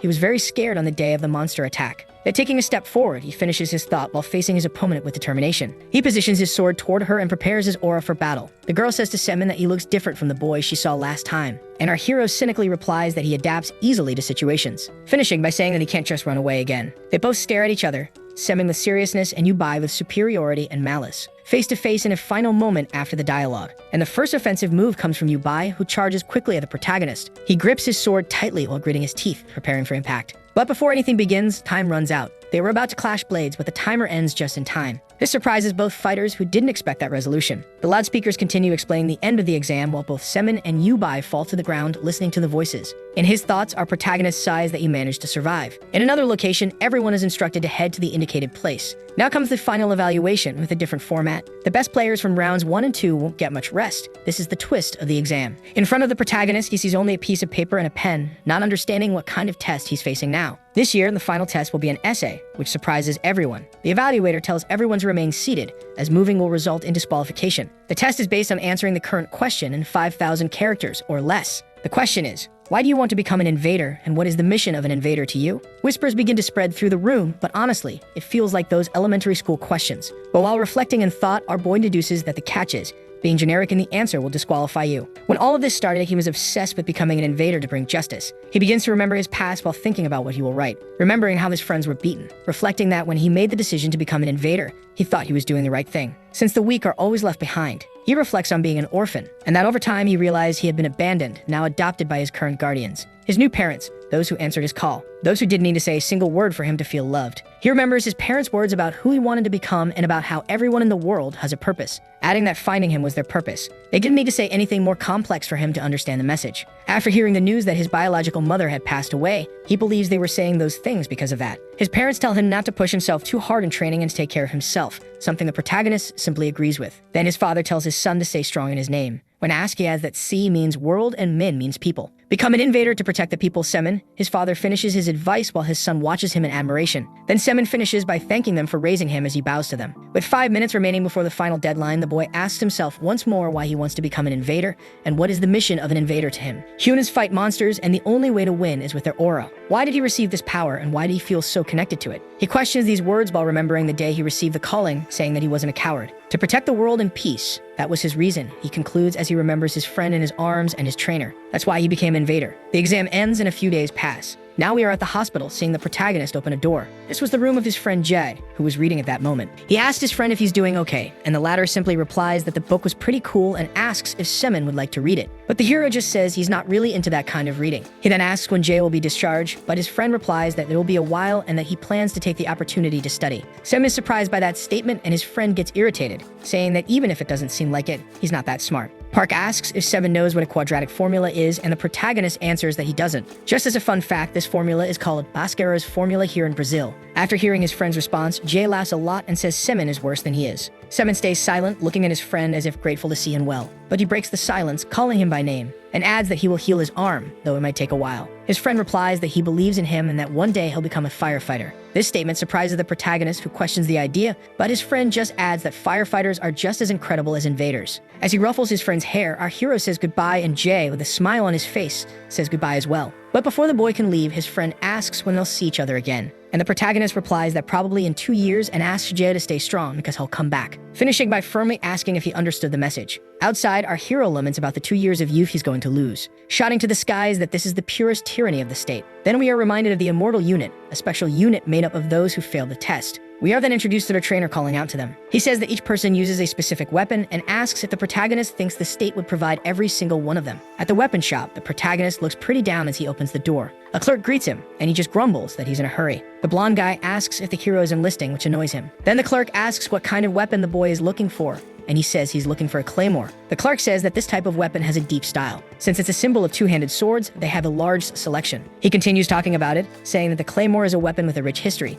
similar to katanas and zweihanders. He adds that Iron Heart makes some really good ones, but the price is too high for casual use. And he finishes by stating that when it comes to two-handed swords, focusing too much on style can be risky, as he hands one over for the protagonist to test. The boy takes the sword in his hands and starts swinging it to test it. Excited, the seller says he knew the hero would recognize the value of that weapon, claiming that even though it was made by a small organization, it was very good. Semin ends up buying that sword anyway, while the seller thanks him. Our hero leaves, really irritated with that man who kept talking to him and didn't even get a thank you. He walks away telling himself that he's a real man and that he'll give it his all to make everything work. And since he was born a man, he has a lot of work to do. In another location near the DMZ, a man appears complaining about certain individuals. This man is Yoon Woo-jae, part of the immortal unit belonging to the Shield Battalion units. He goes on saying that sometimes fools like them show up, and ends by asking the hero if he's ever seen a soldier buy weapons before enlisting, with the boy apologizing. The man asks who told him to do that, and the boy sheepishly says that the people around him told him to. Our boy laments in his thoughts that those people tricked him. Yum asks the man beside him, Gil-hoon, what he thinks about the situation. Gil says he'll make sure the one in front of them becomes a proper person. Then he calls the protagonist's attention by calling him a rookie. Finally, he tells him to follow. The two of them go together to what appears to be a convenience store. He ends by saying that the corporation is only being tough on him because he's a new recruit, but he's not sure if Semin will recover his sword. Gil asks what the boy would like to eat, and he responds by saying he wants a chocolate pie. Since that wasn't a place for that kind of thing, the soldier just tells him to eat properly and provides him with a full meal. The protagonist reflects in his thoughts about those present and says it's very different from a regular military unit, and that it doesn't seem like he'll be trolled. Gil asks Lee if he knows what kind of place he is in, and the boy replies that he doesn't know. Informing him about the place, the soldier says that people think it's just a place where those who failed the test go, the hero asking if that's not true. Gil, after hearing that, hesitates a bit before telling the truth and asks if the boy knows what happens if an invader fails to defeat a monster. The protagonist tries to say that an event would happen, but is interrupted by the soldier asking what kind of event that would be. Now more thoughtful, the boy continues saying he heard that in the past, some kind of event used to occur, where the invader's system wasn't well developed. Nowadays, when people talk about portals, they think of dangerous dimensions or kinds of mines. But what happens if the invaders fail to stop the portals? Lee wonders in his mind. Finally, the soldier asks if he has finished eating, and the protagonist says there's still a bit left, but the soldier adds that it's happening right now. They go outside, and the soldier, with several high jumps, positions himself above an observation point, which impresses Semin due to Gil's incredible agility. Already at the top, he tells the boy to climb up to the place, which is obeyed, with the protagonist also climbing, apparently with a single jump, something that impresses the soldier, who praises the boy. He asks if Lee can see the forest in front of him. The northern part of the DMZ is soaked with monsters. He says it's like hell on earth, while we see various monsters fighting each other in that area. Our protagonist is speechless, just observing the place. The soldier finishes by saying they exist to prepare for the worst. Gil asks if Lee is scared, a statement that is denied. Our boy keeps thinking about everything that had happened, and determined, looking at the landscape of chaos before him, he affirms to himself in thought that now is the time to start from the beginning. The next day at 5 a.m., Lee's alarm clock rings, and he gets up immediately. He leaves his room silently and heads to the hallway. Our protagonist salutes the immortal present there, and he says that Semin is quick as expected. He asks what Lee brought for breakfast that day, and Semin explains it to him with a huge list. Our boy gets water from the faucet and starts heading back to his room, mentally counting down. The bell rings, and the protagonist opens the window shouting for everyone to wake up. And he asks once again for Sergeant Kim Hee-in to get up, but is answered with murmurs. But our boy approaches, offering him water, and says once again to get up, saying that today the officer is First Lieutenant Han. Everyone in the dorm starts getting ready. Kim asks if everyone made their beds, and is answered with confirmation. Then he asks everyone to go now. In the courtyard, a shout for attention. The person in charge says that the expedition team will return today, and that everyone must ensure they can rest, so they must stay alert. Gil asks if Semin heard clearly about the squad leader returning, and is answered with confirmation. But then the boy asks what this so-called expedition is, and the soldier answers that it's supposedly something in North Korea. Even though that's the classification, it's strange because North Korea has currently collapsed. There are currently only a few guardians protecting some cities, but they are at a complete disadvantage compared to the monsters. And as a result, South Korea, China, and Russia formed a defensive line to block the monsters. That's all they know about North Korea's support in protecting South Korea. That's what they call the expedition. But either way, Lee shouldn't make the sergeant grumpy, because he wasn't a mediocre person. They return to the cafeteria while Gil asks what the boy wants to eat. Entering the place, the soldier cheerfully greets the sergeant for having returned, which the sergeant responds saying it's been a while. And he asks who is the one present, with Gil saying he's just a new recruit. Sergeant John Woo says that if that's all, he needs to take a shower, and then they should talk. He asks Gil to empty his bag for him. That backpack had a horrible smell, and the protagonist asks if the soldier is going to wash it to deal with that. Until something falls from the bag, a monster's head. It was the creature classified as number 10 Emirate. The protagonist starts reflecting on it, saying that one would need a gold mark to be able to hunt one of those alone. Later, they meet with the surgeon again, who asks if anything different happened this time, and the soldier mentions Lee's weapon. He continues revealing more about his companion, giving details about how he brought a sword at the time of recruitment. The sergeant simply asks to see what sword it is out of curiosity, and as said, the sword is shown to him. As he picks it up, he reads the inscriptions in silence. Then he says the word name. Gil, annoyed, asks Lee to just say his name already, and the boy yells embarrassed that his name is Semin. The surgeon asks if he really liked that weapon, and a bit uncertain, the boy affirms that he does. Jeong gives a very serious look to Semin and asks again if that's true, because if it is, he should keep using that weapon. And he asks if Lee came to that place prepared to be an invader, which is confirmed with a yes. The surgeon says they'll talk more later after he rests, so he tells the boy to go do his job. Gil strikes a pose while watching and asks Lee if he liked the surgeon, and the boy just hugs his sword, very happy, saying yes. Adding to that, the soldier says the surgeon doesn't smile much and asks where that weapon came from, with the protagonist saying it came from the Jioshan metal industry. Gil adds that the company belongs to Joan's father, with Lee asking in surprise if that's true. The protagonist asks if the surgeon is really that scary, and the soldier simply says that if he does his job right, everything will be fine. Lee says that really sounds like the army, and Gil asks if that's something to say. Later that day, during sunset, everyone gathers in the courtyard once again. Calling Semen's attention, the officer shouts his name and is answered immediately. The officer orders Semen to explain what Brucus is, and Lee answers that it's system number 23, Brucus, more commonly called Earth Pup. This monster uses its powerful teeth to bite, and it uses various strategies to succeed since it attacks in groups. And occasionally, another monster called Brucus Warrior appears. It is much larger and has far more powerful attacks, so there are debates about separating it under another identification number. The officer asks if the boy studied monsters while in society, but the boy shouts that he's just a regular candidate. Around him, the soldiers say he's amazing and the best in the squad. Another question is asked by the officer, this time to Yoon. The question was about Brucus's weak point, and Yoon replies that it's the abdomen. He adds that Brucus has poor vision, so they must dodge it and strike at blind spots with strong, precise thrusts. Then the officer adds that if the strike comes from the side, the sword may bounce and fly off, so they must train thrusts starting now. The protagonist grabs his new sword with joy in his eyes, and he starts his training with various precise sword movements while moving around. In the end, he receives praise from all sides, being called a genius, but he reacts humbly and flattered until the alarm sounds. It's an alert of an impending invasion. The Brucus are attacking, and now everyone runs to their positions, with the officer encouraging everyone to face the monsters. An explosion is seen in the distant forest.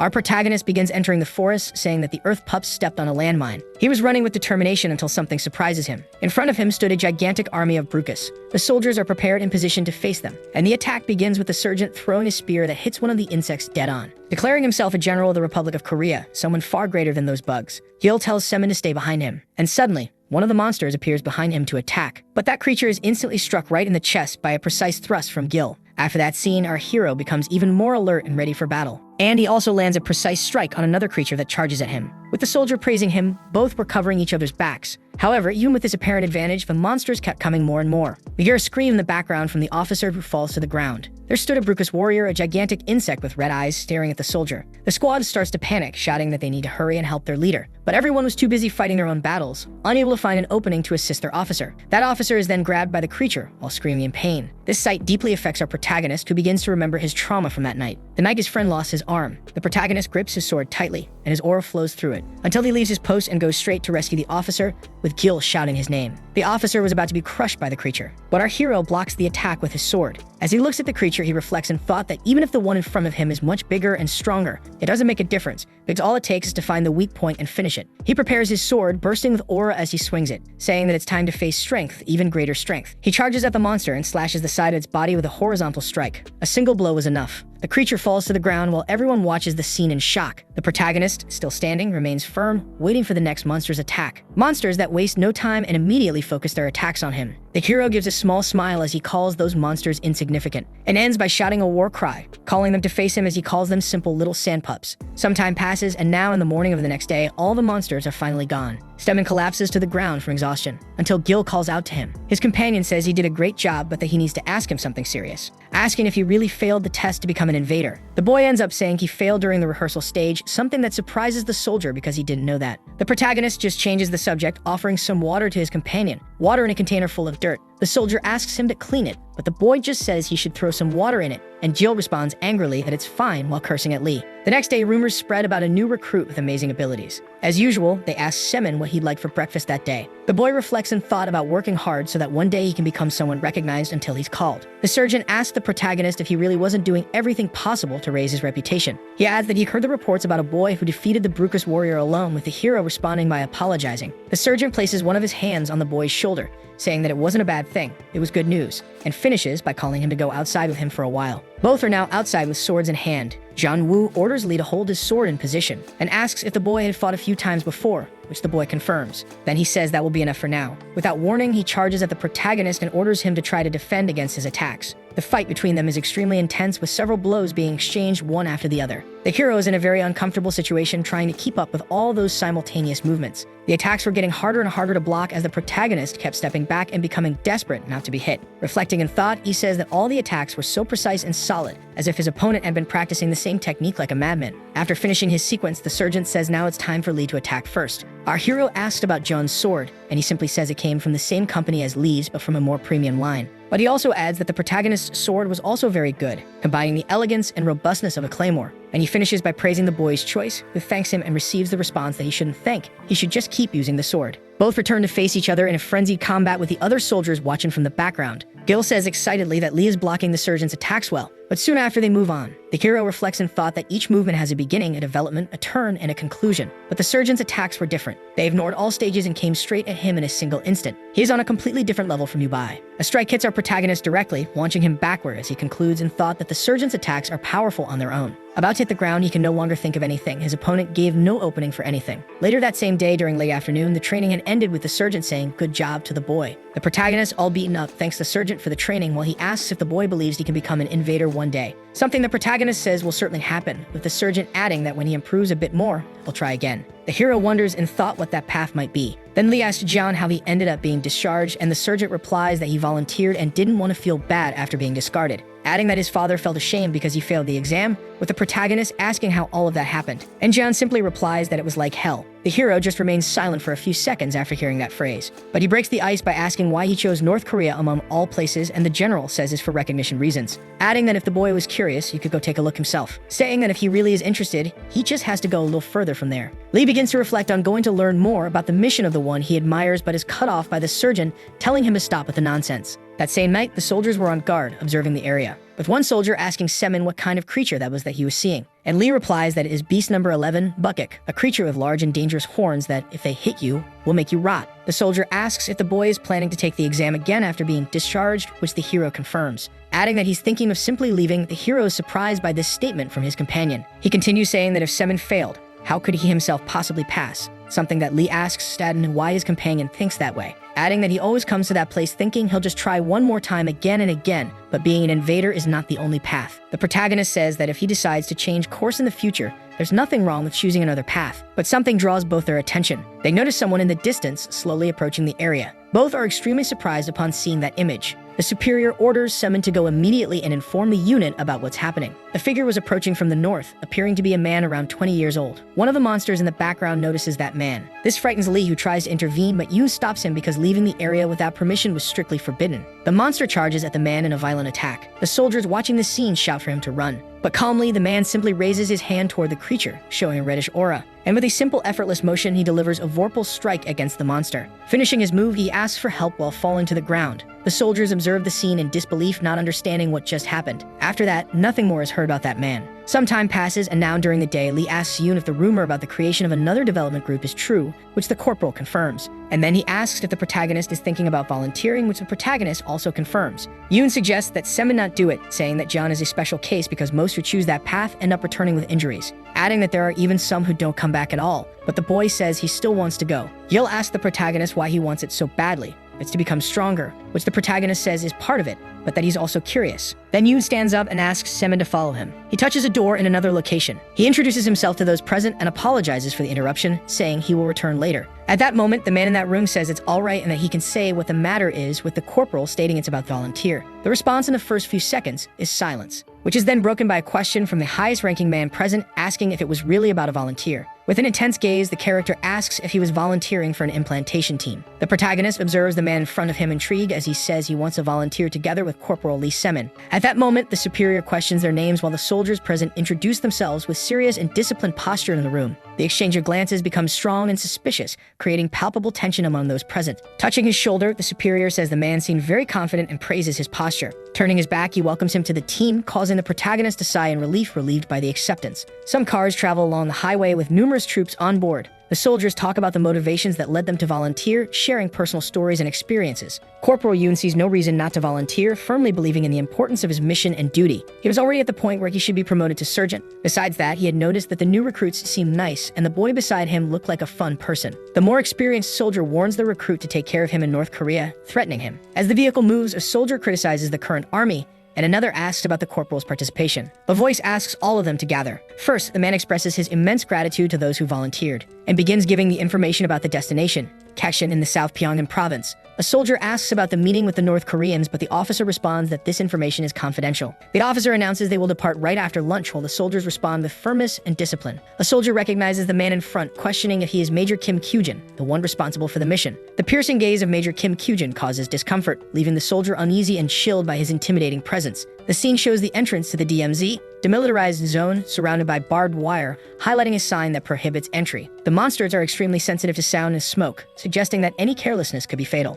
Together, the soldiers advance through the forest carrying heavy backpacks. Two characters walk together while one of them questions the corporal, saying the place doesn't seem that threatening. The silence draws attention, making them suspect it was too quiet, not even a single sparrow in sight. As they march, a reflection arises about the reason for not encountering animals in the area. They conclude it's due to the massive number of monsters present. Taejakai, with glowing energy, seems restless since early on. A soldier calls for Corporal Yoon, holding his arm and asking him to pay attention to his surroundings. Looking down, he realized there was something at his feet. Without time to react, something exploded and the men were thrown away. Observing the scene, the others already knew it was a statum, a hostile beast, number 185, that hides underground and triggers explosions by releasing shockwaves through its snout. The soldiers were thrown far away, launched by the force of the impact, unable to grab onto anything. One of them, in a moment of desperation, held onto his friend while trying to grip tightly onto the trunk of a tree. Corporal Yoon, with his impressive strength, managed to hold the boy and prevent him from being swept away by the current. Thanks to the captain's quick intervention, the two were safe and sound, far from the imminent danger surrounding them. Firmly holding their swords, the two warriors prepared to bravely fight the enemies. With determination and courage,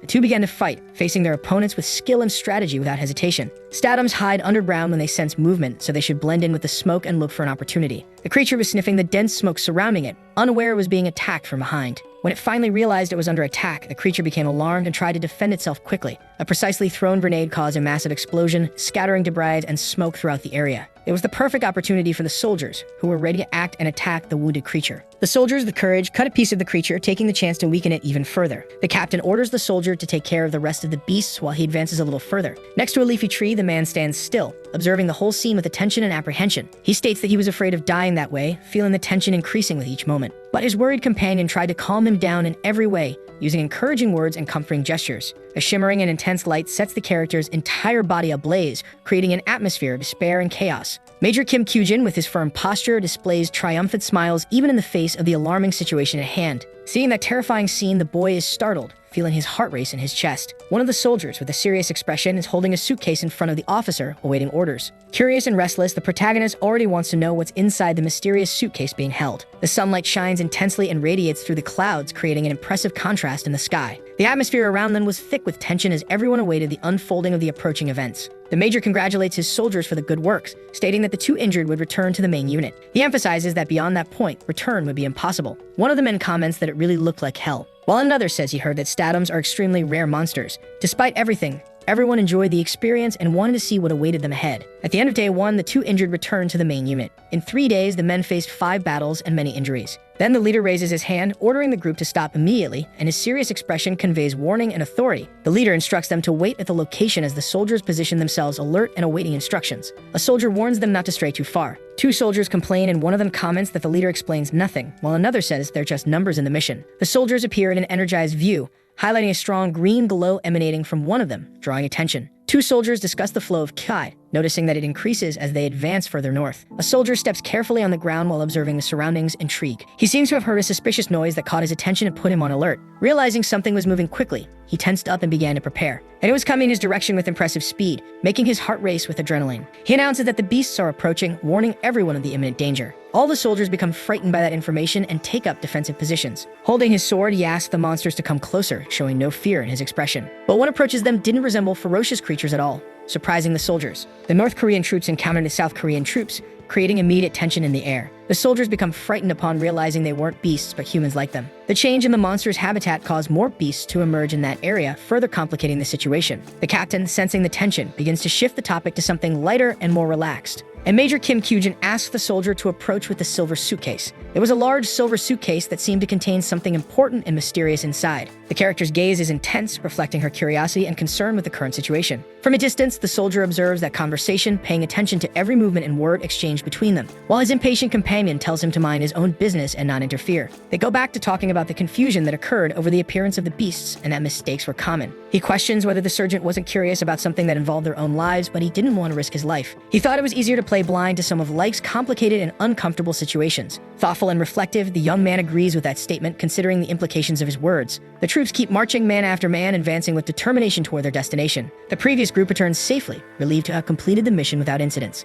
However, some comrades ended up dying along the way, leaving a feeling of sadness and loss among everyone. With a serious expression, the commander asks them to stop for a second and listen to his instructions. To place a detonator in that strategic location that could change the course of the current situation. The officer mentions changes in the monster's habitat, warning about terrifying creatures that have settled in. The other soldier tries to remember the name of the creatures, mentioning something like kinensis that appear in groups. With a confident smile, the soldier suggests that the officer check it out personally if he doesn't believe his words. The officer maintains a serious and suspicious gaze while the other man smiles enigmatically and provocatively. The troops noticed that the leader had stopped walking, drawing everyone's attention. Because of the distance, they couldn't understand what they were discussing, but the tension was palpable. They'd only heard the word kinensis, which had something to do with carnivorous plants. They looked like roses, but they weren't real plants. They attacked people who passed nearby. The man realizes how well-informed the young man is and praises him. Curious, he asks the boy's name after noticing he didn't have a visible identification tag. The soldier apologizes and asks if the officer came from Gakshin to receive them, receiving a friendly reply. With a smile, he suggests everyone introduce themselves, starting with his name, Lee Saman. The man questions the need for introductions since they will be parting ways soon. Reinforcing his indifference, the officer says that since they'll soon be separating, there's no point in introducing themselves. Suddenly, something attacks the character with enormous speed. Everyone is extremely shocked and frightened by the scene. It was the beast named Kinensis, classification number 94, which had just devoured the officer. The situation worsened as they realized there were numerous carnivorous plants around them. Furious, the major moves toward the commander. Laughing, the man no longer cared about anything, stating that he had been wrong about his previous assumptions. The expression on the major's face was terrifying, showing malice in his eyes and making the soldiers uneasy. The commander points to the location, stating that the monster's den wasn't over there, but right here, revealing a new threat. The troops needed to retreat immediately. Another soldier with a focused and determined gaze is praised for his agility. The man with a threatening expression declares that he won't allow the other to leave peacefully. Surrounded by a glowing blue aura, the hero grips his sword tightly, prepared for the imminent confrontation. The creatures attacked anyone who moved without distinction, causing panic and despair among those present. Determined, the soldiers tried to defend themselves bravely, using their weapons and combat strategies. Lying on the ground, a soldier watches in surprise and thinks about a joint attack with a beast. Another, moving quickly, mentally questions the absurd situation and wonders if it makes any sense. Amidst the smoke and chaos, he screams in concern for Corporal Yoon Woo-ja and tries to find him.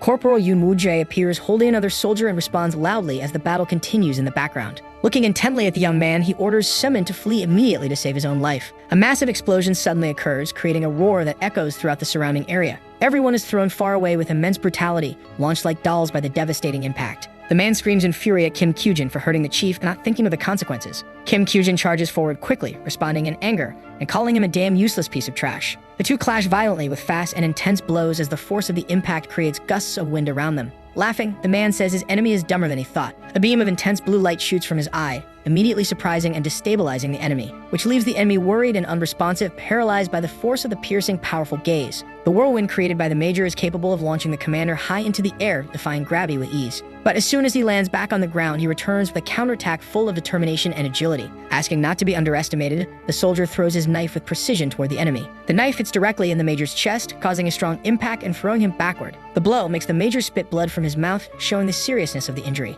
Meanwhile, the creature approaches dangerously toward the major's body, ready to attack with its sharp fangs. The creature tries to swallow the major with its fangs, but the soldier reacts quickly to stop the attack. Demonstrating his strength, the soldier unleashes his power with intensity, driving the creature away and protecting the wounded major. Now the soldier is filled with even greater rage, determined to finish off his enemies. His determination grows, and he prepares to face any threat that arises without hesitation in his mission. The situation is so dire that the major appears to have completely lost his mind amidst the chaos. The soldier tells Corporal Yoon that he will create an opening and asks him to follow, determined to push forward. With his sword, he cuts a path fearlessly, slashing through the vegetation and facing any obstacle. It seemed like the perfect chance to escape, but the danger around them was still immense. He desperately shouts for Corporal Yoon, trying to get his attention as the situation becomes more critical. Corporal Yoon was lying on the ground, injured and vulnerable, unable to get up on his own at that moment. Meanwhile, more enemy soldiers were quickly approaching, making the situation even more dangerous and tense. The protagonist realized they needed to escape at all costs, but knew it wouldn't be an easy task. Despite the danger, he wasn't a coward and was determined to face any challenge that came his way. With determination, he lit up his entire body with a bright blue energy, increasing his strength and confidence. His eyes took on an intimidating and frightening tone, reflecting his courage and the intensity of his determination. Gripping his sword tightly, he returned to help his companion, determined to protect him at all costs. and he defended the corporal from an imminent attack, eliminating the threats. Seven patiently waited for the man to stand, showing his determination to keep fighting alongside him. They couldn't give up, so Seven supported the corporal on his shoulder and began to carry him. Their main goal was to survive and return safely to report everything about that hellish place. They wanted to tell everyone about the true hell they had faced and the horrors of that hostile environment. Meanwhile, a soldier grabbed a grenade, ready to throw it at the men who were fleeing quickly. Seven noticed the soldier's action and was completely shocked by the gravity of the situation they were facing. He tried to run faster, carrying the corporal as the grenade dangerously approached in their direction. The explosion was inevitable and occurred, spreading destruction and chaos all around that battlefield. At that moment, dense smoke spread everywhere, making visibility difficult and increasing the tension among the soldiers. The men fell to the ground, exhausted and injured, while the environment around remained covered in dust and smoke. Even so, Semen still held his sword tightly, determined to keep fighting and protect those at his side. He noticed the enemy approaching, surprised to see that the boy was still alive. Realizing that the enemy was hard to kill, he began carefully preparing the next powerful strike. However, the boy was already on his feet, ready to continue the fight with unshakable determination. An intense energy enveloped his body, glowing brightly as he prepared to unleash a decisive attack. With just a single devastating strike, he managed to defeat his enemy, ending the battle in that moment. Semen, exhausted after the intense fight, knew he would emerge victorious despite the deep fatigue he felt. The young man's eyes slowly opened, revealing his confusion as he looked around at what was happening. He saw Corporal Yoon standing in front of him with a serious expression while the environment remained silent. Injured and lying on the ground, Corporal Yoon seemed weakened but still maintained a posture of resistance. Desperately, the character begs the corporal to help him, pleading for a gesture of compassion. But he turns his back without showing remorse, completely ignoring the boy's anguished plea. He grabs his clothes tightly, trying to stop him from walking away, but fails. Then he kicks him brutally, making him release the fabric and fall to the ground. Alone and helpless, he remains on the ground for a while, feeling the pain of rejection. A soldier approaches him, saying that South Koreans had no sense of loyalty. The man prepares to end the protagonist's life, determined to complete his dark mission. Tired of everything he had faced, he just wanted to rest and find a moment of peace. A hand is seen with some bandages wrapped around it, indicating injuries that reveal the intense struggle that had occurred. Semen is lying in a comfortable bed, feeling confused about what happened. He slowly gets up, not understanding where he is or how he got to that place. At that moment, he notices that his sword was next to the bed, within his reach. Touching his weapon carefully, he wonders if there might be any other survivors besides himself in that situation. He clings to the instrument, remembering Corporal Yoon and the hardships they faced together. He decided it was not the time to dwell on that, focusing on his survival and the immediate present.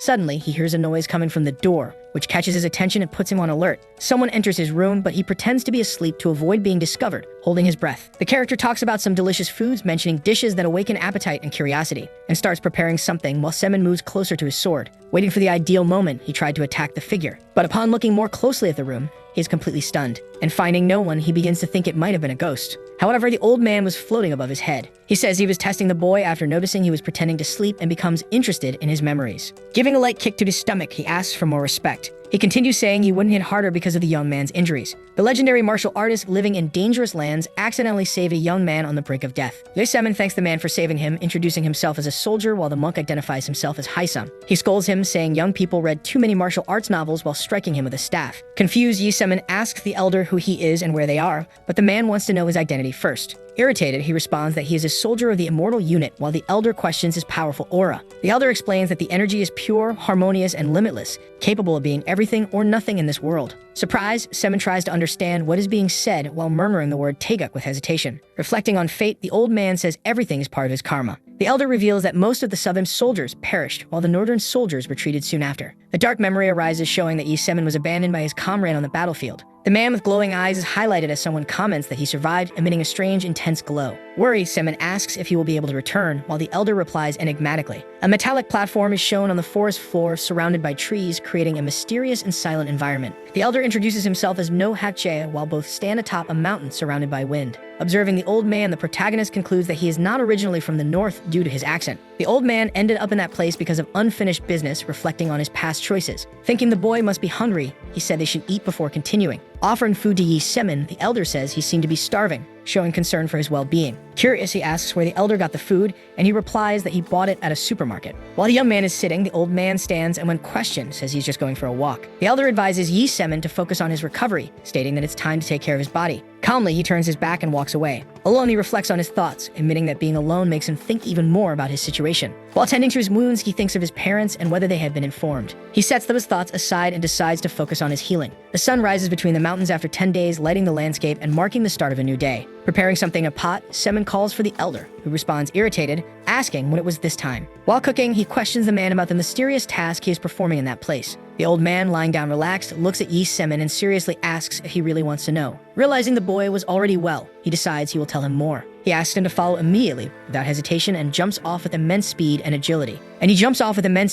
Leaving the young man behind, who tries to catch up. As the boy follows him, asking him to wait, he becomes increasingly intrigued. He doesn't understand how that man could move so fast at such an advanced age, admiring his energy. The two were standing on a tree trunk, observing the stunning view around them. It was the military base for the Northern Army, a strategic and imposing sight in the landscape. The old man informs that there was something evil inside that place, his expression revealing concern and seriousness. Frightened, the boy tries to understand what the elder is talking about, feeling a chill down his spine. It was a gate connected to hell, a portal that could bring great danger and destruction. Observing a bit more, they could sense the power of the dark forces emanating an oppressive energy, and to think that certainly it would not be a passage connected to heaven, but rather a portal to the unknown. The old man starts pulling something from his clothing, revealing an object that could be crucial to the situation, and he takes a bit of a strong drink without offering a sip to the young man. He explains that in that place, human experiments were being conducted cruelly and inhumanly. Using demonic powers, scientists carried out tests that defied ethics and morality. While walking, he says the South Korean soldiers were the same, unaware of the gravity of their actions, since they were capable of taking something as theirs without even knowing what it was. It was an evil power that should not exist in that place, representing a threat to all humanity. The two continue walking side by side. They stop abruptly upon spotting a terrifying figure surrounded by dark magic. Curious, the man questions who the boy next to the elder was. The protagonist realizes that his aura was the same as the one the pit had. Park Min-cheol says he heard the old elder was taking a walk through the forest and came to check it out. Grateful, the old man said it wasn't a big event, but rather a danger. He asked the boy to leave immediately, insisting that he should deal with that man alone. Even so, the boy remained by his side, determined not to let him face the danger alone. He wanted to make sure the old man would be alright by himself, worried about his safety and well-being. He knew the elder was a master, but still felt the need to protect him. But that guy was really dangerous, almost like a demon in human form. He advances toward the two characters, wanting to know what they were talking about. The old man pushes the boy away, ordering him to leave. With his powers, he throws him far and he flies over the forest canopy. The boy knew it wasn't an ordinary person and begged him to stay safe. Running quickly, he was finally reaching his destination, feeling adrenaline pumping through his veins. The protagonist stops briefly to rest, trying to catch his breath after the intense run, until he notices a creature in front of him that seemed to be a Jorg, threatening and imposing. He makes a movement with his hand, desperately searching for his sword, which he had left behind. But he realizes he left it, and has no weapon to defend himself against the monster. Now that red-eyed monster would attack him, and he felt fear rising within him. He tried to think of a solution to the situation he was in, searching for a viable alternative. He decided to approach the beast, extending one hand cautiously, trying not to provoke the creature. The Jorg watched those movements closely, evaluating each gesture and deciding whether to attack or not. The boy managed to connect with the four-legged creature and pet its head. He asked if the animal would like to follow him, hoping the Jorg would accept his friendly offer. And the two set off together as equals, forming an unexpected alliance amidst the danger. Coming near a river, he scoots up some water in an improvised bucket. He offers it to the Jorg, wondering if it was hungry, concerned for the well-being of his new friend. Seeing that the animal's teeth were fine, he gives it a piece of raw meat. The creature eats the meat while the protagonist reflects on his life. Sitting down, he thinks about how he's waiting for an old man to win a fight against a demon. Memories start to surface in Semin's mind, bringing disturbing images of a dark past. A figure of a boy appears, sitting in front of a computer on a dark and silent night. His hands are firmly placed on the table next to bones that seem to belong to unknown creatures. Semin slowly approaches, trying to understand the situation while the atmosphere remains tense. The boy, upon hearing Semin's movement, quickly turns around, revealing his frightening face and black eyes. He stares at the protagonist and begins to emit strange sounds that echo through the room, heightening the tension. His mouth opens grotesquely, and something strange and threatening begins to emerge from within. Now transformed, the creature charges toward the hero, showing its massive teeth ready to attack violently. Semin notices the creature's movement and, in a quick motion, prepares to defend himself from the imminent attack. With a precise strike, he cuts off the creature's head, protecting himself and ending the confrontation decisively. While cleaning his hands in the river, he thinks that this was the true nature of demons, where instinct was strongest. He recalls Corporal Yoon's escape and looks at his own reflection in the river, saying he understood that life worked that way. The sun slowly rises and the old man returns, bringing with him stories of his adventures. The boy is curious to know everything that happened during the elder's absence. He tries to make a joke but gets slapped in the face before finishing the sentence. When asked if he had won, the elder says it was a draw, smiling enigmatically. The elder calls out to Semin, who responds confused while wondering about the sudden question. Semin explains that there's about a year left until his discharge, questioning why the elder asked that. Holding a canteen, he looks seriously at Semin and tells him to use that time for himself. A small creature named Mandrako starts to scream. Mandrako summoned demonic beasts as the spilled blood became powerful nourishment for his creature. Hidden among the shadows, the protagonist watched everything closely,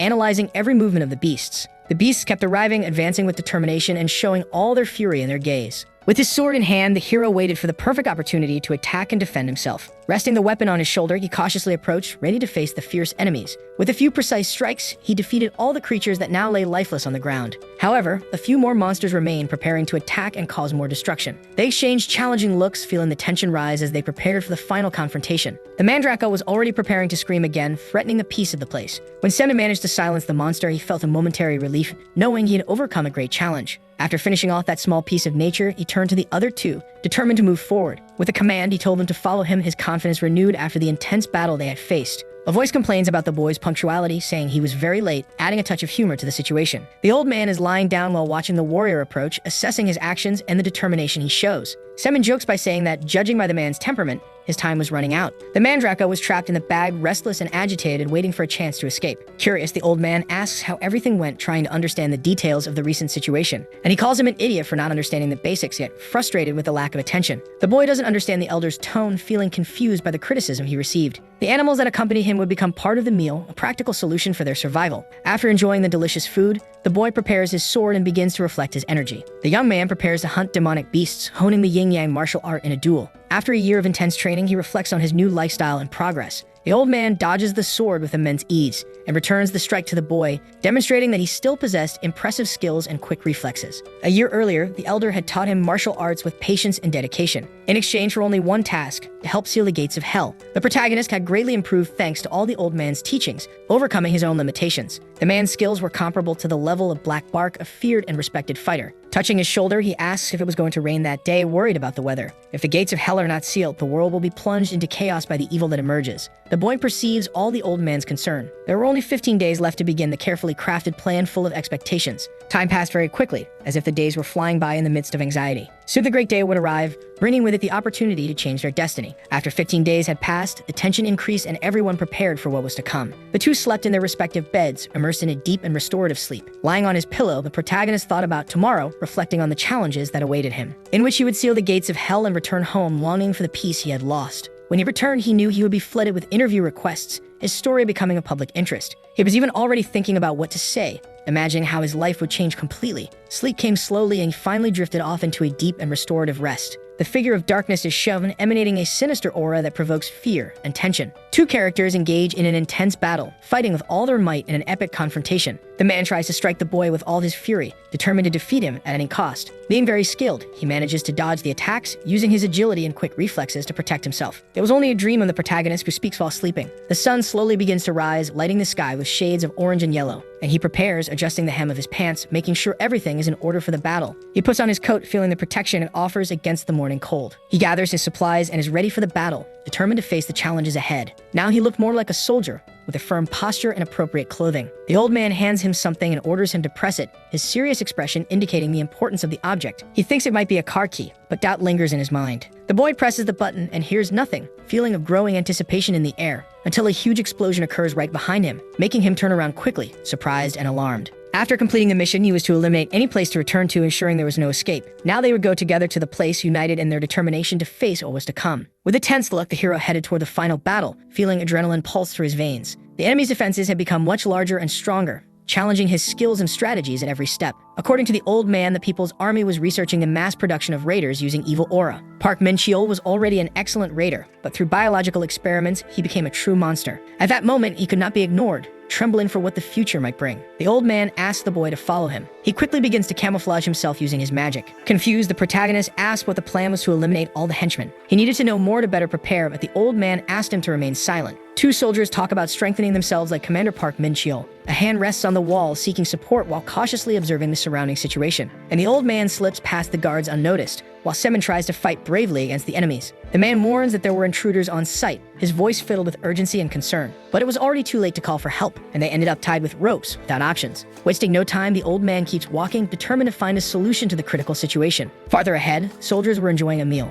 The two men walked in silence so as not to be noticed. During the old man's last trip to fetch supplies, he mentions that day would be the new leader's birthday. Thinking from another angle, the protagonist realizes that the leader was helping them unknowingly. Upon reaching a higher point, the elder realizes the moment was perfect. The boy carefully pulls something from his backpack, knowing it was crucial to the situation, and hands the mandrake to the old man, trusting he would know how to handle the creature. With his powers, he begins to manipulate the creature, invoking abilities that surprise everyone present, causing it to release a thunderous scream that echoes through the area and creates great commotion. So loud that the protagonist has to cover his ears, feeling the pain of the piercing sound. The sound echoes throughout the area, growing louder and louder. After that, they would have to move very quickly. But the boy still asked about the old man's plan to stop everything, not knowing many details. Looking at the evil forces, they seemed much deeper than the last time. With his hands, the old man covers the boy's mouth. The soldiers are extremely concerned about the noise they just heard. With a flashlight, the two hidden characters are spotted. Trying to flee, they jump from the top of the building. The soldier tries to contact his comrades, warning that there were intruders at the western border. With wide eyes, he comes across something suspicious. A large creature was arriving at the barracks, advancing with heavy and threatening steps, causing panic. But it wasn't just one. There were several, of all terrifying shapes and sizes. A soldier shouts to alert the colonel, his voice echoing amid the chaos. The barriers break as if made of paper, unable to withstand the strength of the creatures. Meanwhile, the two characters keep running, and the boy praises the old man's plan. They were already getting close to the evil forces, determined to face the challenge that awaited them. When two men appear in their path, ready to block their advance and cause trouble. But the two are very skilled and dodge the attacks, showing impressive agility and dexterity. The elder stomps on the warrior's head, neutralizing him quickly with a precise and strong move. And the two go on, defeating every man in their path, advancing with unwavering confidence and determination. The old man's speed is indescribable, astonishing all who witness his incredible agility and strength. Now they position themselves near the dark entities, feeling the evil energy that emanated from the place. Several scrolls with mystical inscriptions are strategically placed on the ground, forming a protective circle. Around the supernatural entity, the symbols glowed subtly, creating a barrier against the dark forces. The young man recognized those rituals as part of the ancestral knowledge guarded by the master for many centuries. Bowed, the elder prepared the enchantment while his apprentice remained watchful, observing any suspicious movement. Suddenly, the disciple sensed a disturbing presence silently approaching from the shadows of the place. Park Min-cheol appeared unexpectedly at his flank with clenched fists, ready to deliver a fatal blow. With a swift movement, the enemy struck the boy violently, hurling him toward the dimensional abyss. The impact flung the young warrior into the interdimensional fissure that pulsed with cosmic energy. However, the wise master managed to quickly grab the apprentice's clothing, preventing his fall into the eternal void. However, he had to throw the protagonist toward the edge and ended up falling into the rift. At that very moment, he joined his hands, concentrating deeply as a powerful energy began to emerge. The commander, confused, did not understand the man's intentions and ordered him to stop immediately. Semin charged toward the evil soldier, determined to face his adversary in a fierce battle. Both drew their swords, ready for the fight, with the tension rising between the two combatants. The protagonist displayed an intense gaze full of fury, reflecting his determination to win the battle. The atmosphere was charged with energy as the warriors prepared for the decisive confrontation. The protagonist had a look of fury filled with emotion. While the soldier of darkness provoked him, the intense battle between the two began immediately. The commander was thrown against the wall, resulting in a huge and impressive hole. He couldn't believe what he was seeing and was frightened by the strength of the opponent's attack. The man, surprisingly, did not show any visible wounds and seemed completely free of exhaustion. The fight continued fiercely, leaving everyone around in shock. With his sword in hand, he was already ready for the next round and no longer seemed human. Semin was violently hurled against the wall, feeling the pain of the impact's force. That fight seemed extremely ridiculous and unfavorable, with the chances of victory quickly slipping away. However, the boy would not give up so easily and decided to run forward with determination. The two forces fought intensely against each other, creating an atmosphere of palpable tension. The commander was undeniably much stronger, demonstrating skills that impressed everyone. He tried to get closer to the old man, looking for a chance to deliver a decisive blow. However, Semin would not allow that to happen, determined to protect his mentor at all costs. Dark lightning surrounded his body from top to bottom, emanating a sinister energy. The protagonist attempted different and creative strikes, searching for a way to approach the enemy. Despite his efforts, it was extremely difficult to defeat the commander, who always seemed one step ahead. In that critical situation, it might have been better to give up and look for an alternative to escape the fight. However, he did not feel intimidated by the enemy's provocations. As he tried to strike with his sword, the man caught the weapon in one of his hands. He threw the boy to the other side, demonstrating his impressive strength and power. A bit of blood could be seen on the ground, evidencing the severity of the current situation. Tired and wounded, the hero tries to get up, fighting against the pain and exhaustion. Looking like a demon with wings, Park Min-cheol approaches him. The building is already in flames and the monsters were furious. At that moment, Semin realized he would need a stronger aura to defeat his adversary. He declares the words, "If you seek to live, you will die, and if you are prepared to die, you will live." A bit of blood drips from his wounds, and he was willing to sacrifice everything, even his soul, to go beyond. Meanwhile, the old man continues focused, channeling all his energy into the unfolding battle. However, the protagonist was already standing, determined not to give up so easily. His aura shines stronger than ever, reflecting his determination and growing power. With all his strength and skill, he charges quickly toward his adversary. His speed is impressive, surprising everyone around with the agility he displays. The boy's new powers leave Park Min-cheol quite intrigued and concerned about the situation. With accumulated rage, he strikes the commander directly in the face, causing a devastating impact. The powerful blow sends him flying, making everyone around astonished by the scene. The man begins to realize that this would be an extremely difficult and challenging battle for him. Meanwhile, the old man was preparing something mysterious, focusing on his powerful and secret technique. An intense light begins to emerge from the rift, indicating he might have completed the technique. Suddenly, a giant monster appears at the scene, causing panic and surprise among those present. The light slowly dissipates, making the tension in the environment grow even more. Park Min-cheol realizes something is wrong and that the situation is about to escalate. He orders the soldier to send a signal, trying to quickly understand what was happening. Meanwhile, the creatures kept getting closer, increasing the tension and fear in the air. With rage in his red eyes, he screams furiously at the boy, challenging his courage. Stating that he would not let him die peacefully, his determination intensifies even more.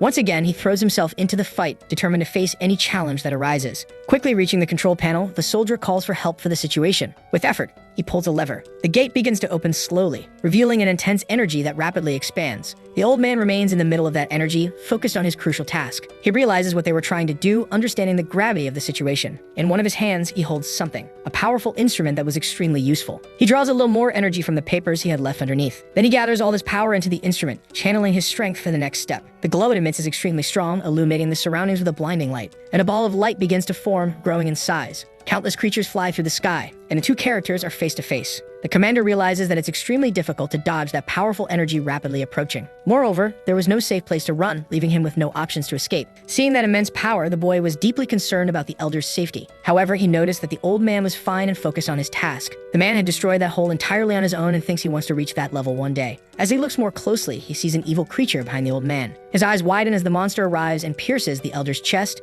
and the only thing the boy can do is scream. The two characters are in a ravine. As he approaches, a boy asks how he ended up there all alone, and the man says it was a mistake from the past. He had turned a blind eye to injustice and deceived others because of his own honor. He led a selfish life, thinking only of himself and ignoring the needs of others. Many people can't live that way, as solidarity and empathy are essential in life. However, this time it would be different, and he was determined to change his approach. Everyone could change if given a new chance, even if there were things in the world that couldn't be changed. At that moment, the boy no longer remembers the man's words, and the situation returns to the present. He is slowly dying due to the severe injuries he suffered during the previous intense battle. Without a doubt, the boy knew the old man was much stronger in that distant time. The evil creature continues to pursue him relentlessly, increasing the tension and fear in the situation. And the dark energy spreads through the environment, leaving it heavy. Desperate, the boy starts running quickly after his friend, trying to save him at any cost. The commander doesn't understand why he is fleeing, confused by the unfolding situation. His eyes transmit an intense energy mixed with extreme fury that cannot be ignored. With his sword firmly in hand, he delivered a powerful blow to the man before retreating. However, the old man begs him not to approach, warning about the danger ahead. With his beard covered in blood, he orders the boy to run away immediately,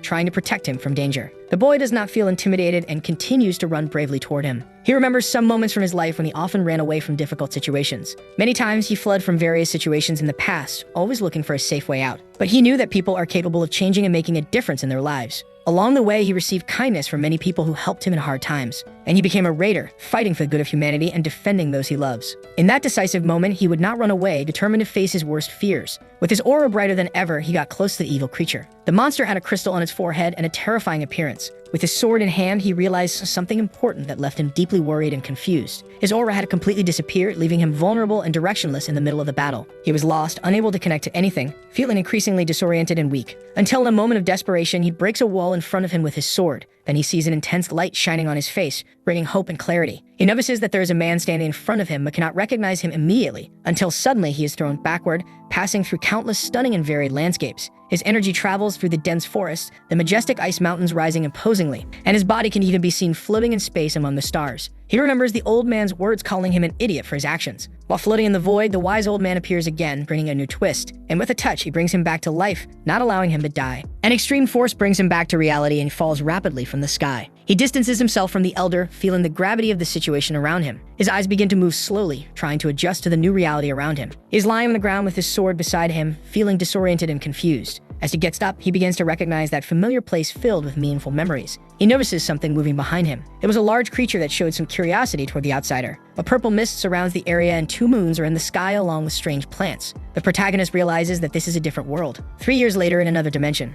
a man is seen holding a coffee while greeting everyone good morning. An employee notices that Mr. Jae Young had arrived early at his company. Tired, he said that technology was advancing too fast, and that was a problem. He tries to ask if he could give up, but the boss refuses and decides to start the briefing. A presentation is shown by a woman. She said that according to the report, blue-marked raiders should be enough to handle the situation. Beside her, a man says he will upgrade to green mark next month after learning the aura method. Currently, raiders were no longer afraid of gates. Thanks to advances in forecasting technology, the number of accidents had decreased, and the classification of raiders became much more detailed, making them choose only an appropriate gate for each level. However, a true raider should be prepared for any kind of danger, as there was always a chance something could go wrong. Smiling, the woman asks if Mr. Hyun Jae-young would like to take control of the attack order. The man had the most experience among everyone present in that important meeting. However, another questions his skill level, challenging his authority and knowledge. He argues that they should discuss the situation further, looking for solutions to the problems faced. He states that he had passed the production exam and would reach the green mark next month, so he should take on the mission. Nervously, the woman asks if they should proceed with Kim Da-young as the leader. As there was no objection in the room, he was chosen.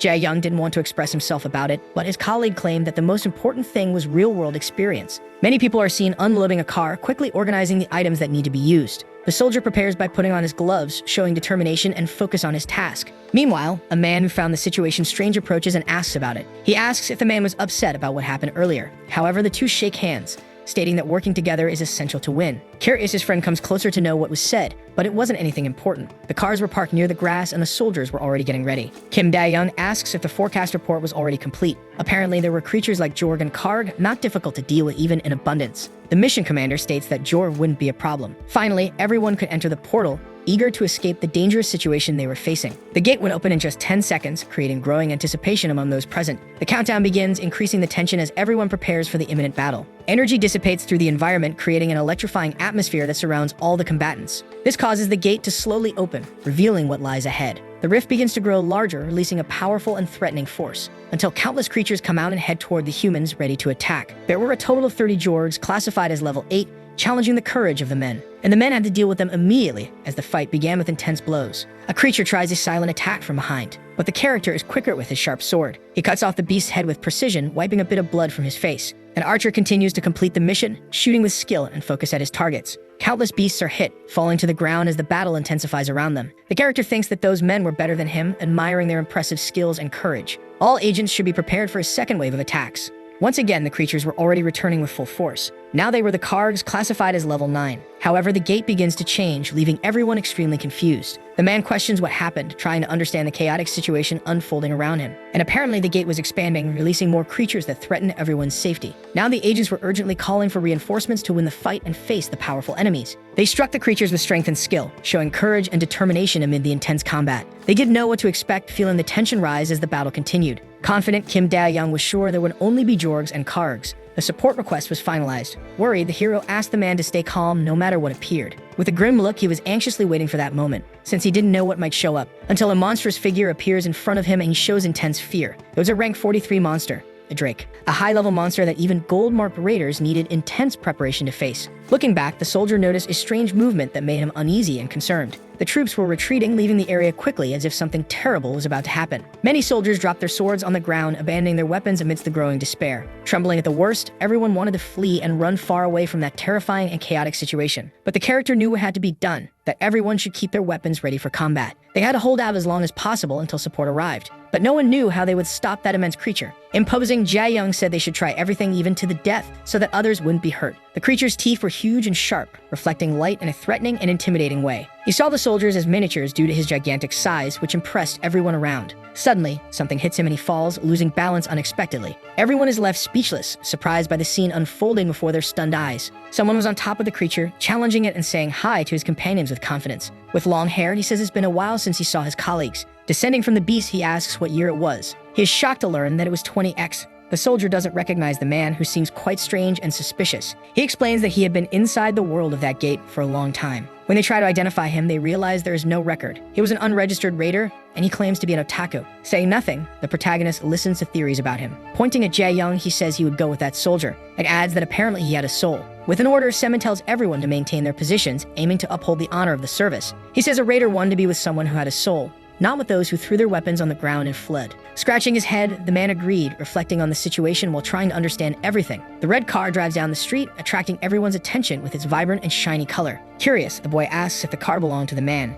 and he replies that he bought it in installments. But he didn't seem like the kind of person who bought things he couldn't afford. Then the man replies that it was because of his girlfriend, since she said he should be a boyfriend she could be proud of. Semin says he respects him for being a romantic, admiring his sensitivity and outlook on life. Embarrassed, the man decides to stop talking, feeling a bit awkward from the attention he received. But without him, he couldn't stay quiet alone for long and had no one to talk to. In the buildings of the Raider management office, Semin was sitting across from two men in suits. Jae-young watches everything closely, analyzing every movement and expression of the men talking to Semin. The employee informs him that the person might be telling the truth. He really could have lived all that time inside the gate. The men continue with the questions to Lee Semin, who hadn't heard his own name in a long time. His fingerprints showed that he had already died. A report shows that he died in an accident during a mission serving his country. With arms crossed, the protagonist doesn't answer the question. The men still wanted to know about the unit called Immortal in the DMZ. That was confidential information for now. People who were talented but failed the classification exam were taken to a special unit. The rest of the conversation couldn't be heard from the outside. Every time the man opened his mouth to reveal something, the men in front of him looked increasingly shocked. The three characters talk after leaving the interrogation room. For now, Semin should stay at the location with Raider Jae-young, but the man seems shocked to hear that, as he didn't expect to stay with a stranger. Showing concern, Lee Semin begs him not to abandon a man who has no home or family. He keeps speaking in incomplete desperation, trying to express his worries and frustrations about the situation, until a soldier accepts the responsibility, deciding to face the challenges ahead. His superior says he did a great job that day, praising his courage and determination. In Jae-young's building, everything's calm and quiet. He was humming while opening a cabinet, excited about the task ahead. He was picking out some clothes for the visitor, trying to choose the best available options. He looks at a pair of underwear with a strange print, laughing at the peculiar choice he found in the closet. They would buy new clothes later, and for now, Semin would have to wear some of his. He makes a joke about the underwear as he holds it in his hands, finding the print funny. That was a gift from his ex-girlfriend, bringing back memories from the past. The man comes out of the shower super relaxed, feeling refreshed and ready for what comes next. With new clothes, he feels much more at ease. Impressed with his appearance, Jae-young says he looks more like a regular human. A sword is shown near the wall, gleaming under the light like a symbol of power. Sitting on the couch, the two begin to talk about the gate and its dangerous implications. Lee Semin says it was literal hell in that place, describing the chaotic situation they faced. The protagonist's family could be contacted now that he had returned, revisiting complex feelings. But he doesn't seem happy about it, reflecting on the consequences of his return and the changes. The man offers his phone to his friend, who says he would make a call later. So the two decide to go out, to buy new clothes and get a haircut. But the protagonist doesn't want to take advantage of Jae-young's hospitality, who says the dead Drake was for his own gain. Extremely interested in that, he gets up quickly, feeling the adrenaline of the situation rise. He asks for new clothes and a nice dinner, eager to feel comfortable and satisfied. For now, he would depend on Jae-young, but in exchange, he would teach martial arts. The man gets emotional with the revelation. When they arrive at the beauty salon, the voice says his hair was very beautiful. Returning the compliment, he says the hairdresser's hands are much more beautiful than his. Because of his long hair, the woman assumed he was a talented and creative musician.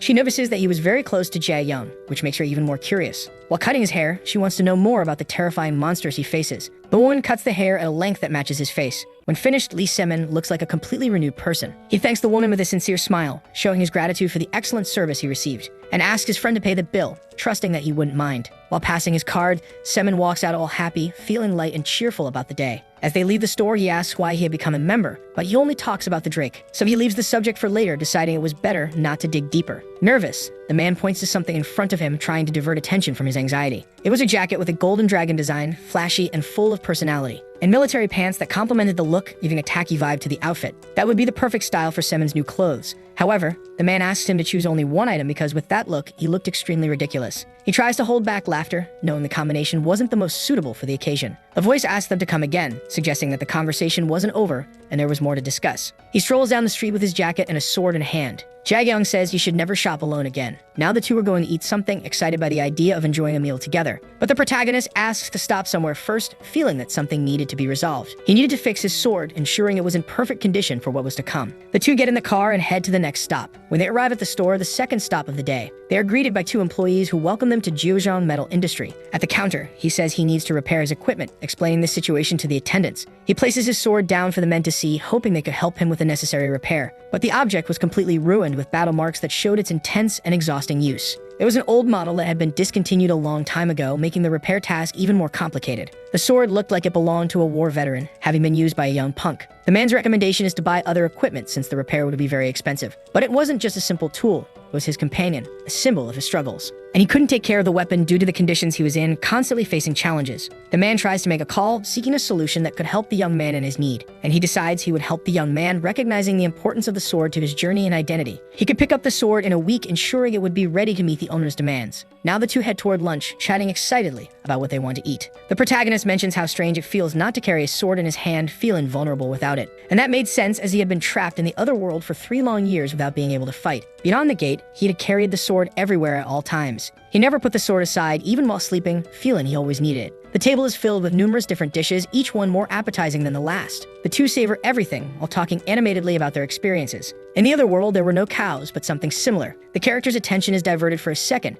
distracting him from the surrounding tension. Noticing that Jae Young's girlfriend arrives with 1,000 complaints, he feels slightly relieved. She introduces herself as Kim Yeena and says she's heard a lot about that mysterious and intriguing figure. Her presence brings a new dynamic to the situation, making the boy wonder about her intentions. The woman said he wasn't bothering at all, trying to ease the tension in the environment. Jae Young asks if she wasn't wearing too little clothing, raising an eyebrow and making a playful remark. He offers his jacket, worried she might catch a cold due to the chill. The two seem really cute to Lee Semin, who watches the interaction with a smile on his face. The tall buildings block some of the sunlight, creating a cozy atmosphere around them. The time reads 6:50 in the morning and the soft daylight begins to shine in. On the couch, the protagonist wakes from a deep sleep, feeling a bit disoriented and tired. While his colleague sleeps in the bed, he decides it's time to get up and take action. He goes after a computer, curious to see what he might find on the screen. He looks at the screen and tries to interact with it, trying to familiarize himself with the device and its functions. It had been a long time since the last time he accessed the system. He searches the names of various people, trying to find information that could be useful for his situation. And he clicks on a folder named Mango,